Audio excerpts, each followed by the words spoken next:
மூச்சு நலம் என்ற தலைப்பில் மார்ச் 2016 சென்னை மரபுக்கூடலில் நடந்த ஆசான் மா. செந்தமிழன் அவர்களுடைய உரையின் மீள்பதிவு. அனைவருக்கும் வணக்கம். இன்றைக்கு தலைப்பு மூச்சு நலம் அப்படின்ற தலைப்புல நம்ம பேச போறோம். மூச்சு தொடர்பான தொந்தரவுகளை சளி தொந்தரவுன்னு பொதுவா நம்ம சொல்றோம். இந்த சளி தொந்தரவுகளை கொஞ்சம் ஆழமா புரிஞ்சுக்க வேண்டியிருக்குன்றது எனக்கு கொஞ்ச நாளா இருக்கக்கூடிய ஒரு கவலை. ஒன்று, அதை ரொம்ப பெரிய விஷயமா நினைச்சுக்கிறோம். அப்படி இல்லைன்னா சாதாரணமான ஒரு நிகழ்வு தான்ன்ற அடிப்படையில் இப்படி நினச்சிக்கிறோம். என்னுடைய அனுபவத்தில் இந்த ரெண்டு எல்லைகளுக்கு இடையில உள்ள சில ஆழங்களை உங்கள்கிட்ட பகிர்ந்துக்கணும்னு விரும்புகிறேன். முதல்ல நான் சொல்ல விரும்புகிற செய்தி என்னென்னா, சளி பிடித்தாலோ அல்லது சளி வெளியேறினாலோ பயப்பட வேண்டிய தேவையில்லை, பயப்படக்கூடாது. அது உடலுடைய இயற்கையான நிகழ்வு தான். சளின்னு ஒன்று வரதான், உடம்புன்னு இருந்தால் சளின்னு ஒன்று வரும், அது வெளியேறதான் செய்யும், அது உள்ளெல்லாம் இருக்காது. அப்போ சளி பிடித்தால் தும்மல் வருது, இருமல் வருது, அல்லது வாய் வழியாவோ மூக்கு வழியாவோ சளி ஒழுகுதுன்னா அதை கண்டு அஞ்ச வேண்டாம். நிச்சயமா அது நோய் கிடையாது. நிச்சயமா அது நோய் கிடையாது. அது ஏதோ ஒரு உடல் தொல்லையுடைய ஒரு வெளிப்பாடு. இதை கண்டு நம்ம அஞ்ச வேண்டாம். அதே நேரத்தில் இது எதனால் வந்ததுன்ற புரிதல் நமக்கு வேணும். எதனால நமக்கு இந்த மாதிரி வந்துட்டு இருக்கு, அடிக்கடி வந்துச்சுன்னா எதனால வருது அது என்ற புரிதல் இருந்தாதான் இது எதனால் வருது என்ற காரணத்தை கண்டறிந்து மீண்டும் வராம சரி பண்ண முடியும். அதாவது நம்ம தற்சார்பான ஒரு வாழ்க்கை முறையில வாழணும்னா, யாரையும் சார்ந்திருக்காம வாழணும்னா அதுக்கு முதல் படியே உடல் நலம் தான். ஏன்னா முழுக்க முழுக்க தற்சார்பாக இயங்கக்கூடிய ஒரு அற்புதமான படைப்பு மனித உடல். எல்லா உயிரினங்களோட உடல் தான். அந்த உயிரினங்களுக்கு பாடம் நடத்த வேண்டியதே இல்லை. அதனால மனித உடல் நான் சொல்றேன். முழு தற்சார்பு தன்மையோடு இயங்கக்கூடியது மனித உடல். அது எந்த தொந்தரவு வந்தாலும் தானே சரி பண்ணிக்கும். வெளியில இருந்து யாரையும் அது எதிர்பார்க்கறதே இல்லை. இந்த தற்சார்பு தன்மையை நாம நல்லா புரிஞ்சுக்கணும். இந்த உடல் என்ன சொல்லுது, இந்த உடல் தனக்கான சிக்கலாக என்னெல்லாம் வச்சிருக்கு, எதையெல்லாம் வச்சிருக்கு, நாம எந்த வகையிலெல்லாம் இந்த உடலுக்கு தொந்தரவு பண்ணிட்டு இருக்கோம், இது நலமடையணும்னா நம்ம எப்படி நடந்துக்கணும் என்ற சில அடிப்படை ஒழுங்கு விதிகளை நம்ம புரிஞ்சுக்கிட்டோம்னா நாம தற்சார்பா வாழ பழகிடலாம். எந்த ஒரு மருத்துவ முறையும் தேவை கிடையாது.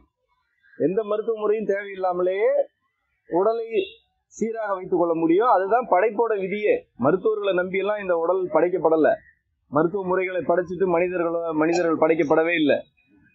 இது ஏதாவது தொந்தரவு வருதுன்னா நம்முடைய வாழ்க்கை முறை மனநிலை தொடர்பான சீர்கேடுகளால வர்றதுதானே தவிர உடலுக்கு இயற்கையா நோயின்லாம் ஒண்ணு கிடையாது.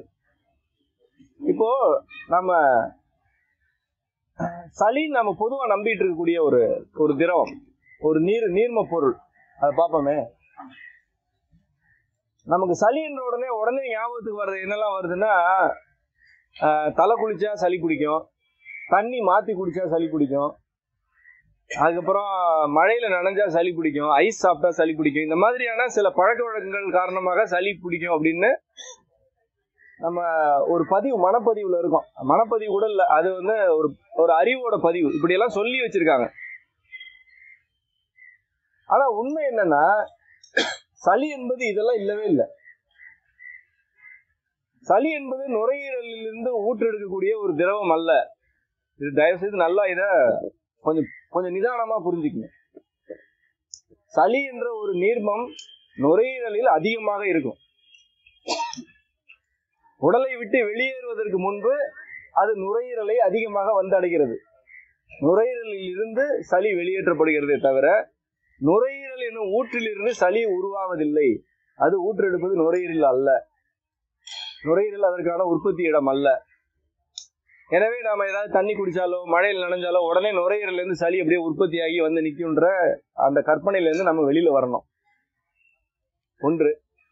இரண்டாவது, சளி என்பது உடலின் எல்லா உறுப்புகளிலும் உற்பத்தி ஆகக்கூடிய, எல்லா உறுப்பு செல்களிலும் இருந்து ஊறக்கூடிய திரவம். எப்படி உடல் முழுவதும் காற்று இருக்கிறதோ, எப்படி உடல் முழுவதும் வெப்பம் இருக்கிறதோ, எப்படி உடல் முழுவதும் நீர் இருக்கிறதோ, உடல் முழுவதும் நிலம் இருக்கிறதோ, 5 பூதங்களும் உடல் முழுவதும் இருக்கு. அதுபோல சளி என்ற நீர்மமும் அது ஒரு நீர் தான். இந்த நீர் உடல் முழுவதும் இருக்கிறது. பாதம் வரைக்கும் இருக்கு. உச்சந்தலையிலிருந்து பாதம் வரைக்கும் சளி ஊற்றெடுக்கும். சளின்றது நம்ம வச்சிருக்க ஒரு பேர், அந்த பேரை முதல்ல தூக்கி போடுவோம்.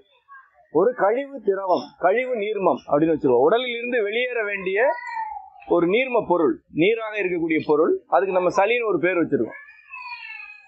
சளின்ற பேர்லாம் இப்போ வச்சிருக்கோம், அவ்வளவுதான். பொதுவா நீர் கொண்டுருச்சுன்னு தான் சொல்லுவாங்க. நீர் கொண்டிருக்கு அப்படின்னு ஊர்ல சொல்லுவாங்க. அது நீர் தான், சிறுநீர் மட்டுமல்ல, சளியும் ஒரு நீர் தான்.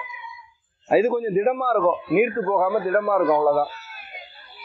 இப்போ உடல் முழுவதுமே ஊற்றெடுக்கக்கூடியது, உடலின் எல்லா செல்களிலுமே உற்பத்தி ஆகக்கூடியது தான் சளின்றத நல்லா புரிஞ்சுக்கணும். இந்த புரிதல் ஏன் தேவைப்படுதுன்னா, உடல் முழுவதும் ஊறக்கூடிய நீர்மம் இது என்பதை நீங்க புரிஞ்சுக்கிட்டாதான் உணவு பழக்கமும் இதுக்கு ஒரு காரணமா இருக்கும் என்பதை நீங்க நம்பவே முடியும். நீங்க என்ன உணவு பழக்கத்தை கடைபிடிக்கிறீர்கள் என்பது சளியின் அளவை அதிகரிக்க செய்யும் அல்லது கட்டுப்படுத்த செய்யும் என்பதை நீங்க புரிஞ்சுக்கணும்னா, நுரையீரலுக்கும் சளிக்கும் உள்ள உறவை பத்தி ஏற்கனவே சொல்லி கொடுத்ததை நீங்க கொஞ்சம் மறந்துடணும், கொஞ்சம் ஒதுக்கி வைக்கணும். நுரையீரலை, அதாவது உடல் முழுவதும் மலம் இருக்கு. நம்ம சாப்பிட்ற சாப்பாடு வயிற்றுக்கு போகுதே தவிர அது வயிற்றுல மட்டுமே செரிமானம் ஆகுது. எல்லா செல்களும் செரிச்சாதான் உணவு செரிக்கும். எல்லா செல்களுக்குமே அந்த ஆற்றல் போகணும், அங்கிருந்து கழிவுகள் வெளியேறணும். அது பெருங்குடல்ல வந்து சேகரமாகுது, அப்புறம் மலக்குடலுக்கு வருது. மலக்குடல்ல எப்படி மலம் உற்பத்தி ஆகிறது இல்லையோ அது போல நுரையீரல்ல சளி உற்பத்தி ஆகுது. சிறுநீரகத்துல சிறுநீர் இருக்கு, சிறுநீரகத்துல சிறுநீர் ஊற்றெல்லாம் எடுக்காது. உடல் முழுவதும் இருக்கக்கூடிய செல்களில் இருந்து கழிவு, நீர் கழிவு, உப்பு நீர் கழிவு உறிஞ்சி எடுக்கப்பட்டு ஒவ்வொரு உறுப்பு மண்டலமா போய் கடைசியா சிறுநீர் மண்டலத்துக்கு வந்து சேகரமாகுது. சிறுநீரில் ஒரு பிரச்சனைனா அது நேரம் சிறுநீரக பிரச்சனைன்னு நினைக்கிறது எவ்வளவு முட்டாள்தனமோ, அது போல சளி அதிகமா இருக்கு அப்படின்னா அது நுரையீரல் பிரச்சனை நினைக்கிறதும் ஒரு அரைகுறையான புரிதல்.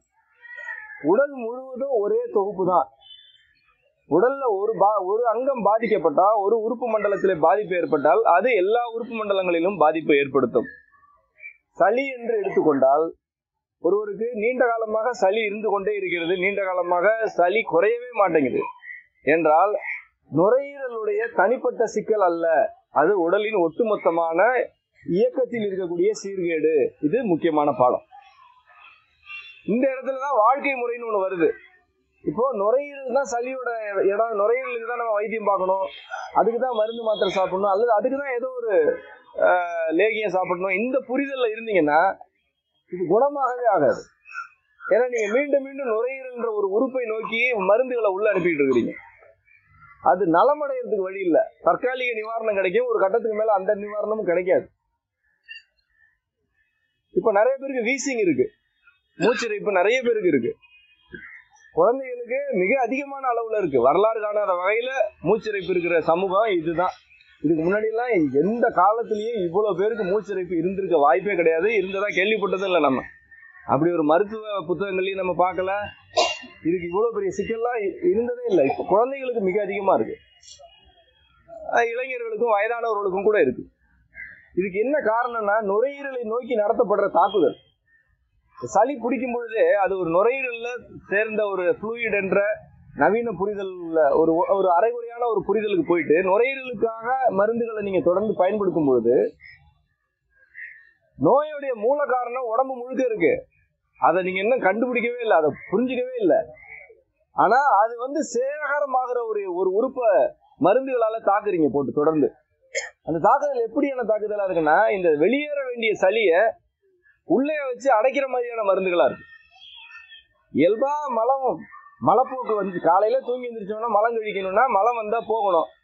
யாராவது ஒரு புத்திசாலி மலம் கழிக்கிறது ஒரு நோயின்னு நினைச்சுக்கிட்டாருன்னா, ஒரு நாளைக்கு எனக்கு 4 தடவை போகுதுன்றது நோயின்னு நினைச்சிட்டு இருக்கிறவங்களே நிறைய பேர் இருக்காங்க. இருக்கிறதுனாலதான் போகுது, அது சேர்ந்துருக்கு, அது போகுது. அது போயிடுச்சுன்னா மறுபடியும் அப்படி வராது, அவ்வளவுதான். இப்ப இதுக்கு நீங்க ஒரு மருந்து மாத்திரை சாப்பிட்டு மலை தேக்கத்துக்கு, இதெல்லாம் கற்பனை இல்லை, இதான் நடக்கிறது. இதுக்கு ஒரு மருந்து மாத்திரையை உள்ள போட்டுட்டு அடிக்கடி மலம் போகாத வகையில மாத்திரை சாப்பிட்டாச்சுன்னா இந்த மலம் என்ன ஆச்சு? அது குடல்லே இருக்கு, வயிற்றுலே இருக்கு. அது புழுக்களை உற்பத்தி பண்ணிட்டு அதுல இருந்து காற்று உற்பத்தியாகி உடல் முழுவதையும் நாசம் பண்ணிட்டே இருக்கும். அது எவ்வளவு தவறானதோ அது போல ஒரு குழந்தைக்கோ அல்லது ஒரு பெரியவருக்கோ சளி வரும் பொழுது, தும்புறாங்க, இருமுறாங்க, இந்த மாதிரி ஏதாவது ஒரு அறிகுறி இருக்கும் பொழுது நுரையீரலுடைய பிரச்சனை அப்படின்னு புரிஞ்சுக்கிட்டு அதுக்கு மருந்து மாத்திரை சாப்பிட்டு இந்த சளியை வெளியேறாத வகையில் திக்கு மருந்துகள் இப்ப கொடுக்கப்படுது. இதுதான் பெரும்பகுதியான மருத்துவ முறைகளில் இருக்கக்கூடிய மருந்து. இது அலோபதி, நவீன சித்த மருத்துவம்னா உண்மையான சித்த மருத்துவம் இப்படிலாம் அணுகாது. உண்மையான சித்த மருத்துவத்துல வாதம், பித்தம், சிலேத்துவத்துல இதெல்லாம் சிலேத்துவ வகையை சேர்ந்தது. அதுல வாதத்தோட தன்மையை சேர்த்து தான் பார்க்கணும் நாடி பார்க்கும் பொழுது. அதுதான் உண்மையிலே சித்த மருத்துவத்துல. நாடி பார்த்து மருத்துவம் கொடுத்தாதான் அவர் சித்த மருத்துவரே, இல்லைன்னா அவர் சித்த மருத்துவரே கிடையாது. சித்தான்னு வேணா சொல்லிக்கலாம். சித்தா வேற, சித்த மருத்துவமே வேற. நான் முடிச்சிடுறேன். இப்ப நீங்க ஆயுர்வேதாவா இருக்கட்டும், அல்லது சித்தாவா இருக்கட்டும், அல்லது வேற பேரா இருக்கட்டும், உடனடி நிவாரணத்திற்காக வழங்கப்படும் மருந்துகள் நுரையீரலை மையமாக வைத்து இயங்குகின்றன. இந்த புரிதல்னால என்ன ஆகி போச்சுன்னா, நோயுடைய மூல காரணம் என்னன்றது மருத்துவருக்கே தெரியல. ஏன்னா நாடி பார்க்கணும், பல அறிகுறிகள் கேட்கணும், பிரத்யேகமா உங்களுக்கு சொல்லணும். ஒரு சளி ஒருத்தருக்கு வருதுன்னா, சிறுநீரகத்துல தொந்தரவு இருந்தா நீண்ட காலமா சளி இருக்கும். செரிமானமே இல்லைன்னா நிச்சயமா சளி இருக்கும். செரிமானம் ரொம்ப மந்தமா இருந்ததுன்னா அவருக்கு சளி உற்பத்தி ஆகிட்டே இருக்கும். ராத்திரி தூங்கலைன்னா சளி இருந்துகிட்டே இருக்கும். குளிக்கலன்னா சளி இருக்கும். பச்சை தண்ணியில தலை குளிக்கலன்னா சளி சரியே ஆகாது. தினமும் வெந்நீர்ல குளிச்சா சளி இருந்துகிட்டே இருக்கும். குணமாக வாய்ப்பே கிடையாது. இப்படி நீங்க அடிக்கிட்டே போனீங்கன்னா உணவு பழக்க வழக்கங்கள் காரணமா ஒத்துக்காத உணவு அதிகமா சாப்பிட்டா சளி வரும். இப்படி பல காரணங்களால சளி உற்பத்தி ஆகும். இப்ப எந்த காரணத்தினால உங்களுக்கு இருக்குன்னு ஒரு மருத்துவருக்கு தெரியணும். சளி வர்ற எல்லாத்துக்கும் ஒரே காரணத்தினால வர்றதே கிடையாது. எந்த நோயுமே அப்படி வராது. பொதுவா அறிகுறி, எனக்கு சளி இருக்கு, உனக்கு சளி இருக்கா, நம்ம 2 பேரும் சேர்ந்து ஹாஸ்பிட்டல் போலான்னு கிளப் அமைச்சிக்கலாமே தவிர, ஆனா அங்க போனதுக்கு அப்புறம் கூட போற 15 பேருக்கு தனித்தனி காரணங்களாலதான் சளி பிடிக்கும். அது நாடி பார்த்து தான் கண்டுபிடிக்கணும். அதுதான் நம்முடைய முறை. இப்ப அந்த நாடி பார்க்குற முறையெல்லாம் கிட்டத்தட்ட அழிச்சு தூக்கி செருப்பாலே அடிச்சு தூக்கி போட்டாச்சு, முடிஞ்சிருச்சு. இப்ப அது ஏதோ ஒரு ஸ்கேன் பண்ணி பாக்குறது, இல்ல எக்ஸ்ரே பாக்குறது, இல்ல பிளட் டெஸ்ட் பண்ணி பாக்குறதுன்ற முறையில நோய் அறிதல் முறை நவீன மருத்துவ முறையில இருக்கு. அந்த மருத்துவம் எப்படிதான் நோய் அறிந்து கொண்டாலும் நோயுடைய மூல காரணத்தை கண்டுபிடிக்கணும். இப்ப அதுதான் நமக்கு தேவை. நீங்க எப்படி வேணாலும் உங்க உடம்புல என்ன இருக்குன்றதை தெரிஞ்சுக்கங்க. ஆனா உங்க உடம்புல இது ஏன் சேகரமாகுதுன்றத நீங்க அந்த ஏன் என்ற காரணத்தை நீங்க கண்டுபிடிச்சுதான் ஆகணும். அப்பதான் நீங்க விடுதலை அடைய முடியும். சளின்னு மட்டும் பார்த்தா விடுதலை அடைய முடியாது. மறுபடியும் மருந்து மாத்திரை தான். இப்போ ஒரு வீசிங் வருது ஒருத்தருக்குன்னா எடுத்த உடனே யாருக்குமே வராது. அது பிறகுற குழந்தைகளுக்கு வருது. அது காரணம் கருவுற்ற காலத்துல இருந்து கொடுக்குற மருந்து மாத்திரை, பிரசவம் பார்க்குற முறையில நடக்கிற மருந்து மாத்திரைகள். இது காரணமா பிறக்கும் போதே நுரையீரல் பலவீனத்தோட குழந்தைகள் பிறகுறாங்க. இப்ப நம்ம அதை பத்தி பேசினா அது ஒரு பெரிய தலைப்பு, விட்டுருவோம். பிறக்கும் போது ஆரோக்கியமாக பிறந்து மூச்சிறைப்பு வர்ற குழந்தைகள் மற்ற பெரியவர்களை பத்தி பார்ப்போம். இவங்களுக்கு எடுத்த உடனே வீசிங் வந்துருச்சா, முதல் முறை சளி பிடிக்கும் போதே மூச்சு திணறல் வந்துச்சா, மூச்சிறைப்பு வந்துச்சானா அப்படி வராது.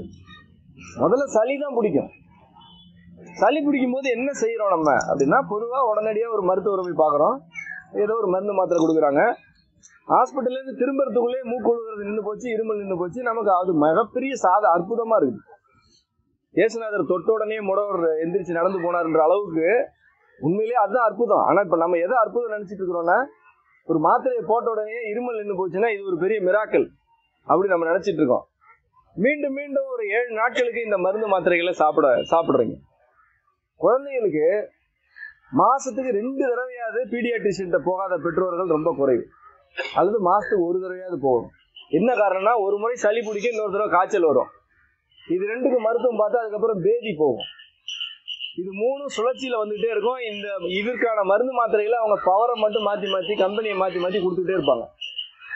இப்ப என்ன நடக்குது உடம்புலன்னா, முதல் காரணம் உடலில் ஏற்பட்ட ஏதோ ஒரு சீர்கேடு. அது என்னன்றதை நம்ம அடுத்து வருவோம். ஏதோ ஒரு சீர்கேடு காரணமாக உடல் முழுவதும் ஒரு திரவம் ஊற்று எடுக்குது. அந்த திரவம் நுரையீரலுக்கு வந்து சேர்ந்துருக்குது. இப்போ அந்த திரவம் கழிவு வெளியேற வேண்டியது, உடம்புக்குள்ள இருக்க வேண்டியது அல்ல. அது அமுதம் அல்ல. அது உடல்ல இருந்து வெளியேற வேண்டிய ஒரு திரவம். அது எங்க வரணுமோ அங்க சரியா வந்துருச்சு. அதோட இடம் போக்கிடம் நுரையீரல் தான். எப்படி மலம் பெருங்குடல் மலக்குடல் வழியா வெளியேறியே ஆகணுமோ, அது போல சளின்னா அது நுரையீரல் வழியா தான் வெளியேறணும். அதுக்கு கொடுக்கப்பட்ட வேலை அதுதான். அது அந்த இடத்துக்கு வந்து சேர்ந்துருச்சு. அது அந்த இடத்துக்கு வந்து சேரும் பொழுது அது சுவாசிக்கும் இடமாக இருக்கிறதுனால, நுரையீரல் தான் நம்முடைய சுவாசத்துக்கான முதன்மையான உறுப்புன்றதுனால நமக்கு இருமல் வருது. அதாவது காற்று தொடர்பாக வரக்கூடிய தொந்தரவுலாம் வருது. இருமல் வருது, மூக்குல அடைப்பு ஏற்படுது, சளியே போய் மூக்கு அடைச்சிக்குது. அதுக்கப்புறம் பேசும்போது கொஞ்சம் மூச்சு வாங்குது, அப்புறம் தும்மல் வருது, கண்ணில் தண்ணியா ஊற்றுது. இந்த மாதிரியான காற்று தொடர்பான தொந்தரவுகள்லாம் வருது. ஏன் வருது? நுரையீரல்ல இப்போ ஒரு பெரிய ஒரு கழிவு ஆறு அந்த இடத்துல இப்போ ஒரு ஏரியா மாறிடுச்சு. நுரையீரல் ஒரு ஏரியா மாறி இருக்கு. இந்த ஏரி உடப்பு எடுத்துட்டு வெளியில போகணும். அது எப்படி எல்லாம் வெளியில போகும்னா, மூக்கு ஒழுகும், இருமல் ஒரு வாந்தி கூட வரும். ரொம்ப சிறந்த வழி வாந்தி. அதாவது ஒரு வாரத்துல சரியாகிறது ஒரே நாள்ல சரியாகும். வாந்தியா வந்துச்சுன்னா வாந்தியா வரும், தும்மல் வரும், இப்படி பல வகைகள் அது வெளியில வரணும். இந்த வேலையை அது ஒழுங்கா செஞ்சிட்டு இருக்கும் பொழுது நீங்க என்ன செஞ்சிருந்தீங்கன்னா, அதை ஒரு நோயின்னு பார்த்து பயந்துட்டு அதுக்கான மருந்து மாத்திரைகளை சாப்பிடும் பொழுது இந்த ஏரி இப்ப ஒரு பனிக்கட்டி ஏரியா மாற்றப்படுது. அந்த ஏரி மேல ஒரு ஏர் கண்டிஷனரை போட்டு அது உறைஞ்சு போயிடுச்சு. இப்ப அது திரவமா நீர்மமா இருந்தாதான் வெளியில வரும். இப்ப கொடுத்த மருந்து மாத்திரைகள் என்ன செய்யுதுன்னா, அதை உடனே வெளியில அனுப்புறதுக்கு மாத்திரை கொடுக்கல யாரும். அது உங்களுக்கு தொந்தரவு இருக்கக்கூடாதுன்ற ஒரு பேரன்புலையும் அக்கறையிலையும் அன்புலையும் அப்படின்னு நம்ம வச்சுப்போமே.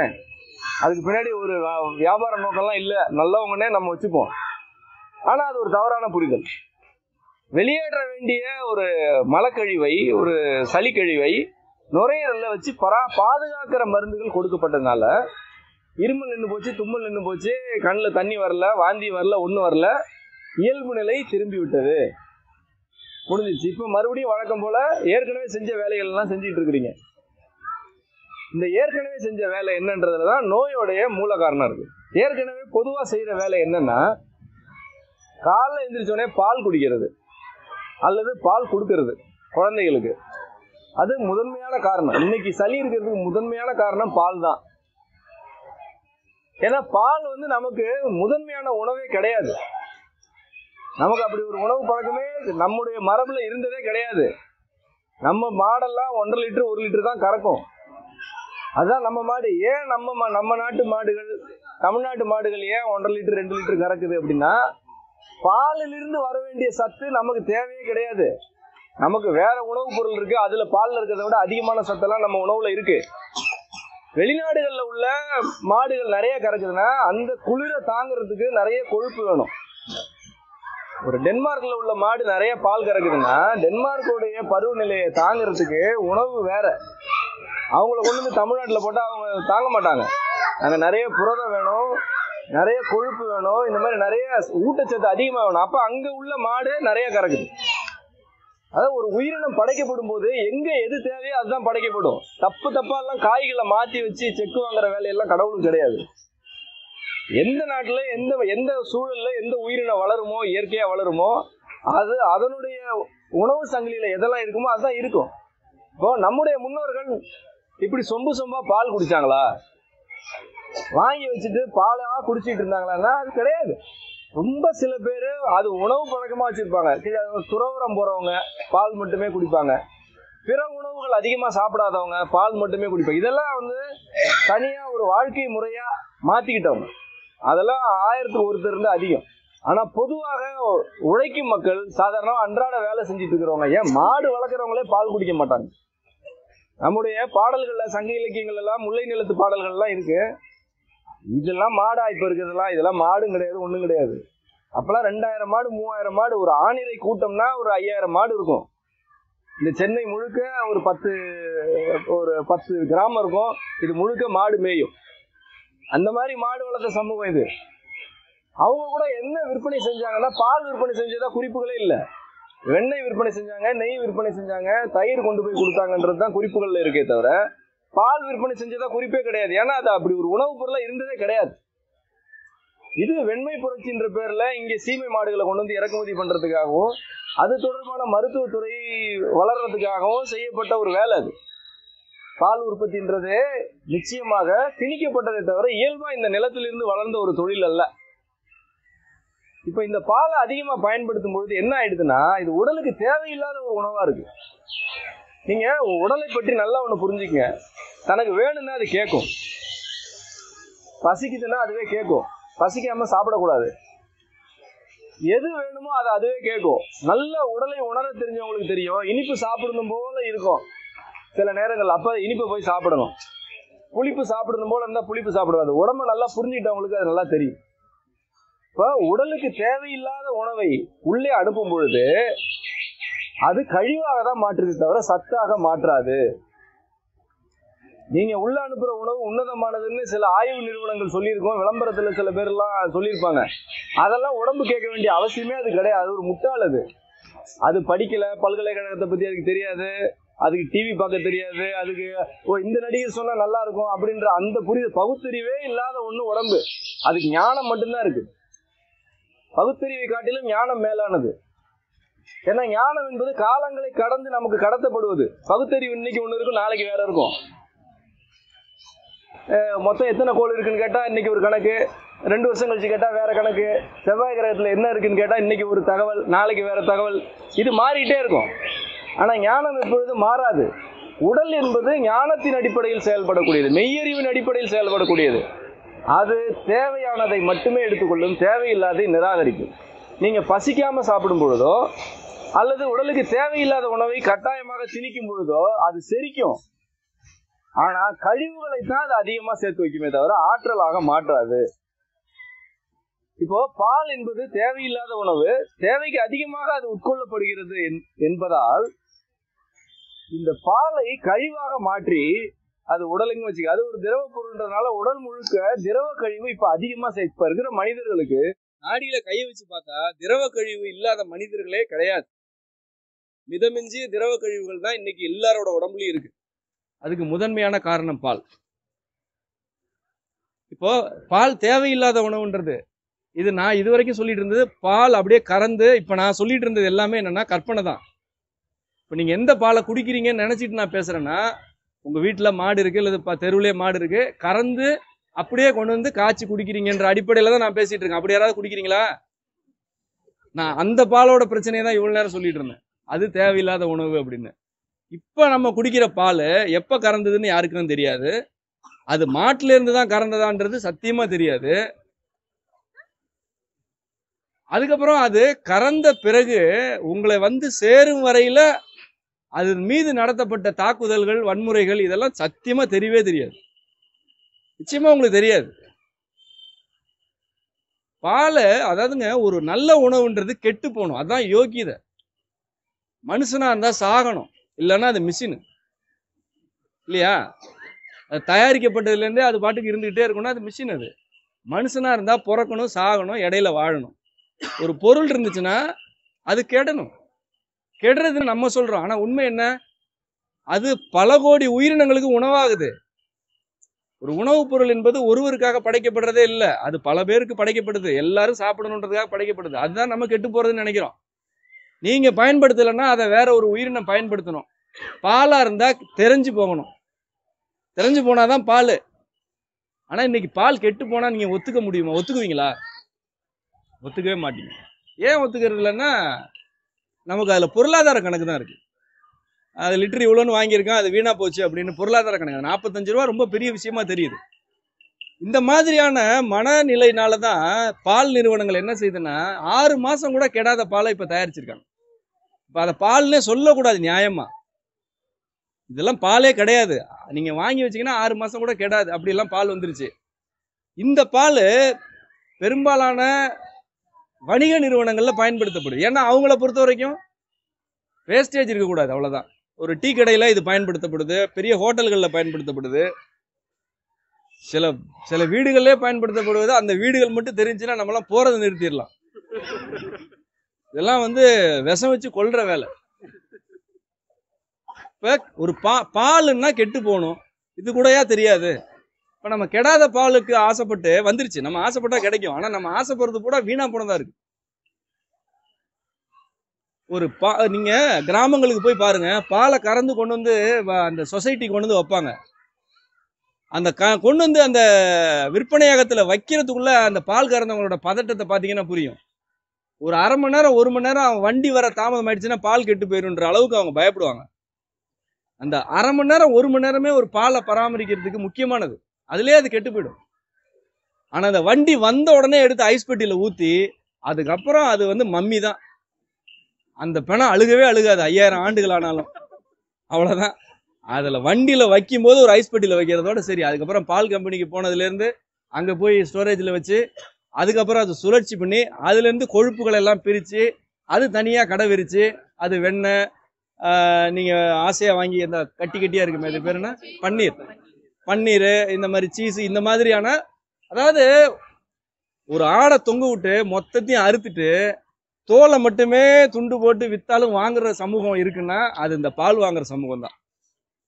அந்த பால்ல ஒண்ணுமே கிடையாது. அதாவது நீங்க பாலே தேவையில்லைன்றது என்னுடைய கருத்து. இவ்வளவு பயன்படுத்த வேணாம். சரி, நல்லதுன்னு நினைச்சிட்டு வாங்கினா கூட அந்த பால் தொழிற்சாலைக்கு போன பிறகு அதுல இருக்கக்கூடிய சத்து பொருள்கள், நீங்க எதெல்லாம் சத்து நம்புறீங்களோ அதெல்லாமே உறிஞ்சப்பட்டு அதெல்லாம் தனித்தனியான பொருளாகி அதுவும் உங்கள்கிட்ட விற்பனை செய்யப்பட்டு வருது. இந்த இடைப்பட்ட காலத்துல அந்த பால் கெட்டு போயிடக்கூடாது, அது திரிஞ்சு போயிடக்கூடாதுன்றதுக்காக அது எப்பொழுதுமே ஐஸ் பெட்டிலே வச்சிருக்கு. இறந்து போனவங்களை ஐஸ் பெட்டியில வைக்கிற மாதிரி பால் முழுக்க ஐஸ் பெட்டிலே தான் இருக்கு. அதுக்கப்புறம் அது வெளியில வந்து மொத்த வியாபாரி கைக்கு வந்து அங்கேயும் ஐஸ் பெட்டி, சில்லறை வியாபாரிக்கு வந்து அங்கேயும் ஐஸ் பெட்டி, வாங்கிட்டு வந்தா நீங்க தான் விடுறீங்களான்னு நீங்களும் ஐஸ் பெட்டி. மாடு கறந்தது 15 நாளைக்கு முன்னாடி, இப்ப இன்னைக்கு காய்ச்சி வாயில ஊத்தி விட்டுட்டு என் பிள்ளைக்கு கால்சியம் வளர்ந்துடும் நீங்க நினைச்சிட்டு இருக்கீங்க. இதுக்கு பேரு மாடர்ன் சயின்ஸ் அண்ட் டெக்னாலஜி. இதுக்கு பேரு தான் நவீன அறிவியலும் தொழில்நுட்பமும். இதெல்லாம் நீங்க வந்து லாஜிக்கலா பேசியெல்லாம் வெற்றி பெறவே முடியாது. நீங்க இந்த கருத்துக்கள் எல்லாத்தையும் சொன்னாலும் இவங்க எல்லா நிலைகள்லயும் இதுக்கு ஒரு ஆய்வறிக்கை வச்சிருப்பாங்க. இது சிதையவே இல்லை, இதுல கொழுப்பு சத்து சிதையல, இதுல புரத சத்து சிதையல, இதுல அது சிதையல அப்படின்னு எல்லாத்துக்கும் ரிப்போர்ட் இருக்கும். உடம்பு பார்த்தா உடம்பு வந்து மாடு எலும்பு மாதிரி ஆயிடும். எத்தனை பேருக்கு நெஞ்சு எலும்பு இல்லாம இருக்கு பாருங்க. ஒரு எலும்புரிக்கு நோயின்றது இன்னைக்கு கிட்டத்தட்ட அது சாதாரணமான ஒரு காய்ச்சல் மாதிரி ஆயிடுச்சு. ஆனா ரிப்போர்ட்டுகளை பார்த்தா பிரமாதமா இருக்கு. பால் உற்பத்தி பெருகிடுச்சு, சத்தான உணவுகளை மக்கள் சாப்பிட்டுட்டு இருக்காங்க, கால்சியம் நிறைய சாப்பிட்றாங்க. நான் பொதுவாகவே கேட்பேன், நீங்க இவ்வளவு பால் குடிச்சு இவ்வளவு கால்சியம் வச்சிருக்கீங்களே, ஏன் உங்களுக்கு எல்லாம் பூச்சி பல் வருது, ஏன் பல் டாக்டர்கிட்ட போறீங்க? எங்க இந்த இளவட்ட கல் கடைக்கு வந்து தூக்குங்களம் பார்ப்போம். பால் குடிக்கிறவங்க எல்லாம் நிறைய நல்லா இருக்கணும்ல, அந்த மரத்துல ஏறி காட்டுங்க, தாவி குதிச்சு காட்டுங்க. எலும்பு பூரா பலவீனமா இருக்கு, பல்லு பூரா நாசமா போயிட்டு இருக்குது, சிறுநீரக பிரச்சனை ஏகத்துக்கு அதிகமா இருக்கு. அப்போ இந்த இதுல இருந்து கிடைக்கக்கூடிய சத்து என்னவா இருக்கு, உடம்புல இல்லைன்றத புரிஞ்சுக்கணும். நம்ம சத்து ரிப்போர்ட்ல இருக்கு, பாலுக்கு முன்னாடி எழுதியிருக்காங்க இல்லையா, அதுல இருக்கு. அதெல்லாம் பேப்பரு. படித்தவர்களோட பிரச்சனை என்னன்னா, ஏதாவது புள்ளி விவரம் சொன்னா நம்பிடுறது. ஏதாவது ஒரு புள்ளி விவரத்தை அதுவும் ஆங்கிலத்துல சொல்லிட்டா அற்புதம், சரியா தானே. எல்லாமே ரிப்போர்ட் படி சரி, எல்லாமே ஆய்வறிக்கை படி சரிதான். ஆனா நடைமுறைன்னு ஒண்ணு இருக்குல்ல, அதை பத்தி கொஞ்சமா சிந்திக்கணும்ல. நடைமுறைக்கும் அந்த ரிப்போர்ட்டுக்கும் எந்த தொடர்புமே கிடையாது. பல பாக்கெட்ல வரக்கூடியது பாலே கிடையாது. பாலை வாங்கி அப்படியே பவுடரா மாத்திட்டு அதை அப்படியே வச்சு வருஷ கணக்குல இருக்குது. அது அந்த பவுடரை மறுபடியும் பால்ன்ற மாதிரி ஒரு திரவமா மாத்தி கொடுத்துட்டு இருக்காங்க. விளம்பரங்கள்ல வரக்கூடிய பால்லாம் பாலே கிடையாது. உங்களுக்கு நல்ல பால்லாம் கிடைக்கவே கிடைக்காது. நான் சொல்றேனே, கிடைக்கவே கிடைக்காது. சென்னையில மாடு இருந்தா தானங்க பால் கிடைக்கும். அது கூட இதை கூடயா சொல்லணும்? சென்னையில மாடே கிடையாது, பால் எப்படி கிடைக்கும்? நீங்க என்ன நினைக்கிறீங்கன்னா, இப்போ பால் என்பது என்னன்னா பல ஊர்களிலிருந்து திரட்டப்பட்டு நம்ம கிட்ட வந்து சேரும் பொழுது நல்ல தொழில்நுட்பம் இருக்குன்ற ஒரு நம்பிக்கை இருக்கு. நிச்சயமா இல்ல. இது இயற்கையின் சுழற்சிக்கு எதிரான உடலை சிதைக்கக்கூடிய தொழில்நுட்பங்கள் தான் அதுல பயன்படுத்தப்படுது. இதை நமக்கு தொடர்ந்து குடிக்கும் போது, அதுவும் நீங்க குளிர்சாதன பெட்டியில வச்சு ஒரு பொருளை பயன்படுத்தினாலே, அதை தொடர்ந்து சமைச்சாலே உடம்பு நல்லா இருக்காது. புரிஞ்சுக்கங்க. அது நல்ல குளிர்ச்சியா இருக்கு, அதை அப்படியே எடுத்து அடுப்புல ஏத்துறீங்க. குளிர்ச்சியா இருக்கிற ஒரு உணவுப் பொருளை அப்படியே சூடு பண்ணா அது தன்மையே திரிஞ்சு போயிடும். இதெல்லாம் இயற்கைக்கு மாறான செயல்பாடு. குளிர்ச்சியும் மெதுவா நடக்கணும், வெப்பமாகறதும் மெதுவா நடக்கணும். பாலை காய்ச்சி வைப்பாங்க, ராத்திரி வாங்குற பாலை காலையில கெடாம இருந்தாலே பெரிய விஷயம். முறையா காய்ச்சல்னா காலைல கெட்டுரும். அதுவே காய்ச்சறவங்களுக்கு பக்குவம் இருக்கணும். இது ஒரு முக்கியமான காரணம். இப்போ ரெண்டாவது என்னன்னா, நம்முடைய உணவு பழக்கம் என்னவா இருக்கு? உணவு பழக்கத்துல பசிக்காம சாப்பிடுறது இன்னைக்கு கிட்டத்தட்ட எல்லா குடும்பங்களுடைய நிலைமை அதுதான். இப்ப பசிச்ச பிறகு சாப்பிடுங்க அப்படின்னு சொன்னா முதல்ல அதை ஒத்துக்கிறதுக்கே பெரிய போராட்டம் நடக்கும். அதை ஏதாவது ஒரு வெளிநாட்டு அறிஞர் சொல்லியிருந்தா பிரச்சனை இல்லை, அதை அவங்க சொல்லி தொலைக்கவும் மாட்டேன்றாங்க. நம்ம மாதிரி கருப்பர்களே இதை பத்தி பேச வேண்டியதா இருக்கு. அது ஒரு பெரிய நடைமுறை சிக்கலா இருக்கு. இப்ப வெள்ளையர்கள் வந்து பசிச்சாதான் சாப்பிடுன்னு சொல்லிட்டானுங்கன்னா ஒரே நாள்ல நாடு மாறிடும். அவங்களுக்கு என்ன பிரச்சனை தெரியல, எல்லாத்தையும் சொல்றானுங்க, இது சொல்ல மாட்டேன்றாங்க. இருந்தாலும் நான் சொல்றேன், பசிச்சாதான் சாப்பிடணும். பசிக்காம சாப்பிடுற உணவெல்லாம் உடல்ல செரிக்காது. செரிமானம் என்பது உடல் கழிவுகளை வெளியேற்றும் செயல்பாடு அல்ல. செரிமானம் என்றாலே உணவிலிருந்து ஆற்றல் உறிஞ்சப்படும் செயல்பாடு. அது செரிக்கிறது அரைக்கிற வேலை கிடையாது. அரைத்தல் வேற, ஆற்றலை உறிஞ்சுதல் வேற. இப்போ நம்ம எல்லாரும் சேர்ந்து ஒரே வகையான உணவை சாப்பிட்டாலும் ஒரே நேரத்துல ஒரே வகையான அளவு வரைக்கும் ஒரே அளவு நம்ம எல்லாருமே சாப்பிட்றோம்னு வச்சுப்போமே, என்னுடைய உடல் எவ்வளவு ஆற்றல் அந்த உணவுல இருந்து எடுத்துக்குமோ அதை உங்க உடம்பு எடுத்துக்காதுல்ல. எல்லாருமே நம்ம ஒரு சரவணபவன் மாதிரி 150 கிராம் இட்லி சாப்பிட்றோம்னு வச்சுப்போம், 170 கிராம், அது இல்லைன்னா இட்லியிலலாம் கிராம் கணக்கு போட்ட சாதனையாளர்கள் அவங்க தான். இப்போ எல்லாருமே சேர்ந்து 170 கிராம் இட்லி சாப்பிட்றோம். தரமான உளுந்தம்பருப்புல செய்யப்பட்ட உதய உளுந்துல செஞ்ச இட்லியே சாப்பிட்றோம். இப்போ அதுல இருக்கக்கூடிய புரோட்டீனை நம்ம உடம்பு எல்லாரும் கரெக்டா எடுத்துக்குமா? எடுத்துக்காது. நீங்க என்ன தலைகீழா நின்னாலும் எல்லா அளவுகளுமே சரி, எல்லா ஆய்வறிக்கைகள் படியே நான் இவ்வளவு புரோட்டீன் உள்ள சாப்பாடை நாங்க 100 பேர் சாப்பிட்டோம்னா 100 பேருடைய உடம்பு 100 விதமா தான் எடுத்துக்கும். சாப்பாடு தீர்மானிக்காது சத்தை, உடம்பு தான் தீர்மானிக்கும். அமுதத்தை உண்டாலும் அதை உடல் செரிக்க வேண்டும். நஞ்சை குடித்தாலும் அதை உடல் வெளியே தள்ள வேண்டும். உடல் தான் இறுதி தீர்மானத்தை எடுக்குமே தவிர உணவு தீர்மானிக்காது. உணவுக்கு 2ஆம் இடம் தான் உண்டு. அப்போ பசி எனும் உணர்வு அதுக்காக தான் கொடுக்கப்பட்டிருக்கு. எத்தனை பேர், நீங்க 1000 பேர் இருக்கீங்க, ஒரு இடத்துல இருக்கிறதா வச்சுப்போம், 1000 பேருக்கும் ஒரே நேரத்தில் பசிச்சா சாப்பிடுங்க. தனித்தனியா பசிச்சா தனித்தனியா தான் சாப்பிடணும். பசித்தால் தான் சாப்பிடணும். அப்பதான் செரிமானம் ஆகும். இல்லைன்னா என்ன நடக்கும்னா, உள்ள நீங்க அனுப்புறத அதை அரைச்சு மலமா தனியா பிரிச்சுட்டு, நீரா பிரிச்சுட்டு, காத்தா பிரிச்சுட்டு வெளியில தள்ளிடும். அதனாலதான் நேரத்துக்கு மட்டுமே சாப்பிட்றாங்க இல்லையா, அவங்க உடல்ல ஆரோக்கியமே இருக்காது. பசிக்காமலே சாப்பிட்டுட்டு இருக்கிறவங்கள உடல்ல ஆரோக்கியமே இருக்காது. ஆற்றல் பற்றாக்குறை இருக்கும். ஏன்னா இவங்க நிறைய சாப்பிட்றாங்க, நல்ல சாப்பாடு சாப்பிட்றாங்க, லேப் ரிப்போர்ட் படி சாப்பிட்றாங்க. ஆனா உடம்பு அதெல்லாம் அதுக்கு தெரியவே தெரியாது. நான் கேட்டப்ப கொடுத்தியா, கேட்காதப்ப கொடுத்தீங்கன்னா போ அப்படின்னு அது மலமா தள்ளிட்டு இருக்கும். இதுதான் பசி சாப்பிட்றவங்களுக்கும் பசிக்காம சாப்பிட்றவங்களுக்கும் உள்ள வேறுபாடு. ஒரு நாளைக்கு 2 வேளை சாப்பிட்டாலே போதும். சாதாரணமா தேவைப்பட்டா 3 வேளை சாப்பிடுங்க, இல்ல தேவைப்பட்டா 5 வேளை சாப்பிடுங்க. ஆனா தேவைப்படுதான்றத உணருங்க முதல்ல. அது எப்படி உணர்னா, பசி தான். பசிச்சாதான் சாப்பிடணும், இல்லைன்னா சாப்பிடக்கூடாது. ஒரே ஒரு வேளை சாப்பிட்டா கூட போதும். அது சில பேருக்கு. ஒரு குடும்பத்துல 4 பேர் 4 விதமா இருப்பாங்க. இந்த 4 பேருடைய உடல் உரிமையை மதிக்கணும் நம்ம முதல்ல. இப்ப என்ன பிரச்சனைனா, பல குடும்பங்கள்ல சக மனிதர்களுடைய உடல் உரிமையை மதிக்கிறதே கிடையாது. நான் சமைச்சிட்டேன் நீ சாப்பிடல அப்படின்னு அதை ஒரு சண்டையாகிறது, நீ சமைக்கல அதனால சாப்பிடலன்னு அதை ஒரு சண்டையாகிறது. இந்த சாப்பாடு மேஜையை சுத்தி இருக்கக்கூடிய சர்வதேச அரசியலை யாராலையுமே தீர்த்து வைக்க முடியாது. அவங்கவுங்களா நினைச்சா தீர்த்துக்கலாம். அது நல்லா இல்லை. இதெல்லாம் என்னன்னு கேட்டீங்கன்னா, நான் அனுபவத்துல கத்துக்கிட்டது தான். நல்லா பசிச்சு சாப்பிடுற குடும்பத்துல சாப்பாடு சுவையை பத்தி பேசவே மாட்டாங்க. பசிச்ச வயிறுக்கெல்லாம் சுவையே தேவையில்லை. நல்லா கபகபன்னு பசிக்குதா, என்ன இருக்கு அதை போட்டு சாப்பிட்டுட்டு போயிட்டே இருக்கலாம். இந்த அறகுறையா பசிக்கும் போதுதான் அதுல அது இல்லை இதுல இது இல்லைன்ற சிந்தனையெல்லாம் வரும். விலங்கு போல சாப்பிடணும். விலங்குகள் எப்படி சாப்பிடுது? நாய், நம்ம வீட்டுல வளர்க்குற சொல்லக்கூடாது, வீட்டுல வளர்க்குற நாயெல்லாம் இப்ப டயபெட்டிஸ் அதிகமாயிடுச்சு. இப்ப தெருநாய் வச்சுப்போமே, தெருநாய்களுக்கெல்லாம் ஏதாவது வியாதி வருதா? வியாதி வர்றதே கிடையாது. அதாவது குறிப்பா சக்கரை வியாதி எல்லாம் வர்றதில்ல. விளையாட்டு சொல்லல, உண்மையிலே வீட்டு நாய்களுக்கு டயபெட்டிஸ் எல்லாம் இருக்கு. பெட்ஸ் டயபெட்டிஸ்ன்றது ஒரு பெரிய துறை. அது நான் சும்மா வேடிக்கை பேசுறேன்னு நினைக்காதீங்க. பெட்ஸ் டயபெட்டிக்ஸ்ன்றது மிகப்பெரிய பல 1000 கோடி ரூபாய் புழங்கக்கூடிய ஒரு துறை.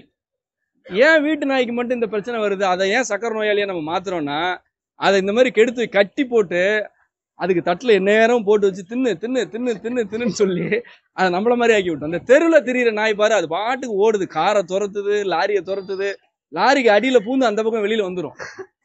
அது நல்ல உற்சாகமா இருக்கு. என்னன்னா, அதுக்கு பசிக்கிறப்ப சாப்பாடு கிடைச்சாலே பெரிய விஷயம். அது சுவையெல்லாம் பார்க்காது. இந்த வீட்டுல வளர்க்கறது இருக்குல்ல, அது கொஞ்சம் உப்பு தூக்கலா இருந்ததுன்னா மூஞ்ச எட்டி பார்க்கும். ஏன்னா வெள்ளிக்கிழமையாச்சு இன்னைக்கு ஒன்னும் கவனிப்பே இல்லைங்கும். ஞாயிற்றுக்கிழமை கறி வைக்கலையான்னு கேட்கும். தெருநாய் அதெல்லாம் யோசிக்காது. தெருநாயோ காட்டுல வளர்ற பூனையோ அதெல்லாம் சிந்திக்காது. அது பாட்டுக்கு கிடைக்கிறத சாப்பிட்டுட்டு இருக்கும். பசிக்கும் பொழுது எது கிடைத்தாலும் அது அமுதம் தான். அதுதான் படைப்புடைய சிறப்பே. அதுல கால்சியம் இருக்கா, என்னது கார்போஹைட்ரேட் இருக்கா, இதெல்லாம் பசிச்ச மனுஷனுக்கு தெரியவே தெரியாது. இதை விட சிறப்பு என்னன்னா, அவர் எதை சாப்பிட்டாலும் அதுல இருந்து அந்த சத்துக்களை அந்த உடம்பு எடுத்துக்கும். இந்த ஒட்டுன வயிறு, பசிச்ச வயிறு, காஞ்ச வயிறு பழங்கஞ்சி குடிச்சா கூட அதுல இருந்து எல்லா சத்துக்களையும் அந்த வயிறு எடுக்கும். அப்படிதான் உலகத்துல மனிதர்களை தவிர எல்லா உயிரினங்களும் அப்படிதான் வாழ்ந்துட்டு இருக்கு. அப்படிதான் ஆற்றலோட வாழுது. அது ரொம்ப முக்கியம். வாழ்றது முக்கியம் இல்ல, ஆற்றலோட வாழுது. ஏன் மற்ற உயிரினங்களுக்கு சுவாச சீர்கேடுகள்லாம் வர்றது இல்லைன்னா, அதுகளுக்கு உணவை பத்தி நல்லா தெரியும். எப்ப சாப்பிடணும், எப்படி சாப்பிடணுன்றதெல்லாம் அதுகளுக்கு தெரியும். அதுகளுக்கு சத்துக்களை பற்றிய சிந்தனையே கிடையாது. சுத்தமா எந்த உயிரினத்துக்கும் கிடையாது. என்ன இன்னைக்கு என்ன ஒரு புரோட்டீன் சாப்பாடே கிடைக்கலன்னு காக்கா எல்லாம் உட்காந்துட்டு இருக்கா? காலையில இருந்து கார்போஹைட்ரேட்டா போட்டுட்டு இருக்கிறீங்க, ஒண்ணுமே வீட்டுல புரோட்டீனே சமைக்கலையான்னு கேட்காது. அது கிடைக்கிறதெல்லாம் சாப்பிடும். கிடைக்கிறதுல இருந்து உடம்பு எடுத்து அந்த பக்கம் செரிமானம் நடக்கும் பொழுது அந்த உயிரினங்களுக்கு என்ன அந்த உணவுல இருக்கோ அது முழுமையாக உறிஞ்சி எடுக்கப்படும். அதாவது சாப்பாட்டுல இருக்கு, ஆனா எடுக்கிற தகுதி உடம்புக்கு வேணும். எனவே பசிக்கும் பொழுதுதான் சாப்பிட வேண்டும். அடுத்ததா மூன்றாவது, குளிக்கிற பழக்கம். தினசரி குளிக்கணும், தலை குளிக்கணும், பச்சை தண்ணியில குளிக்கணும்.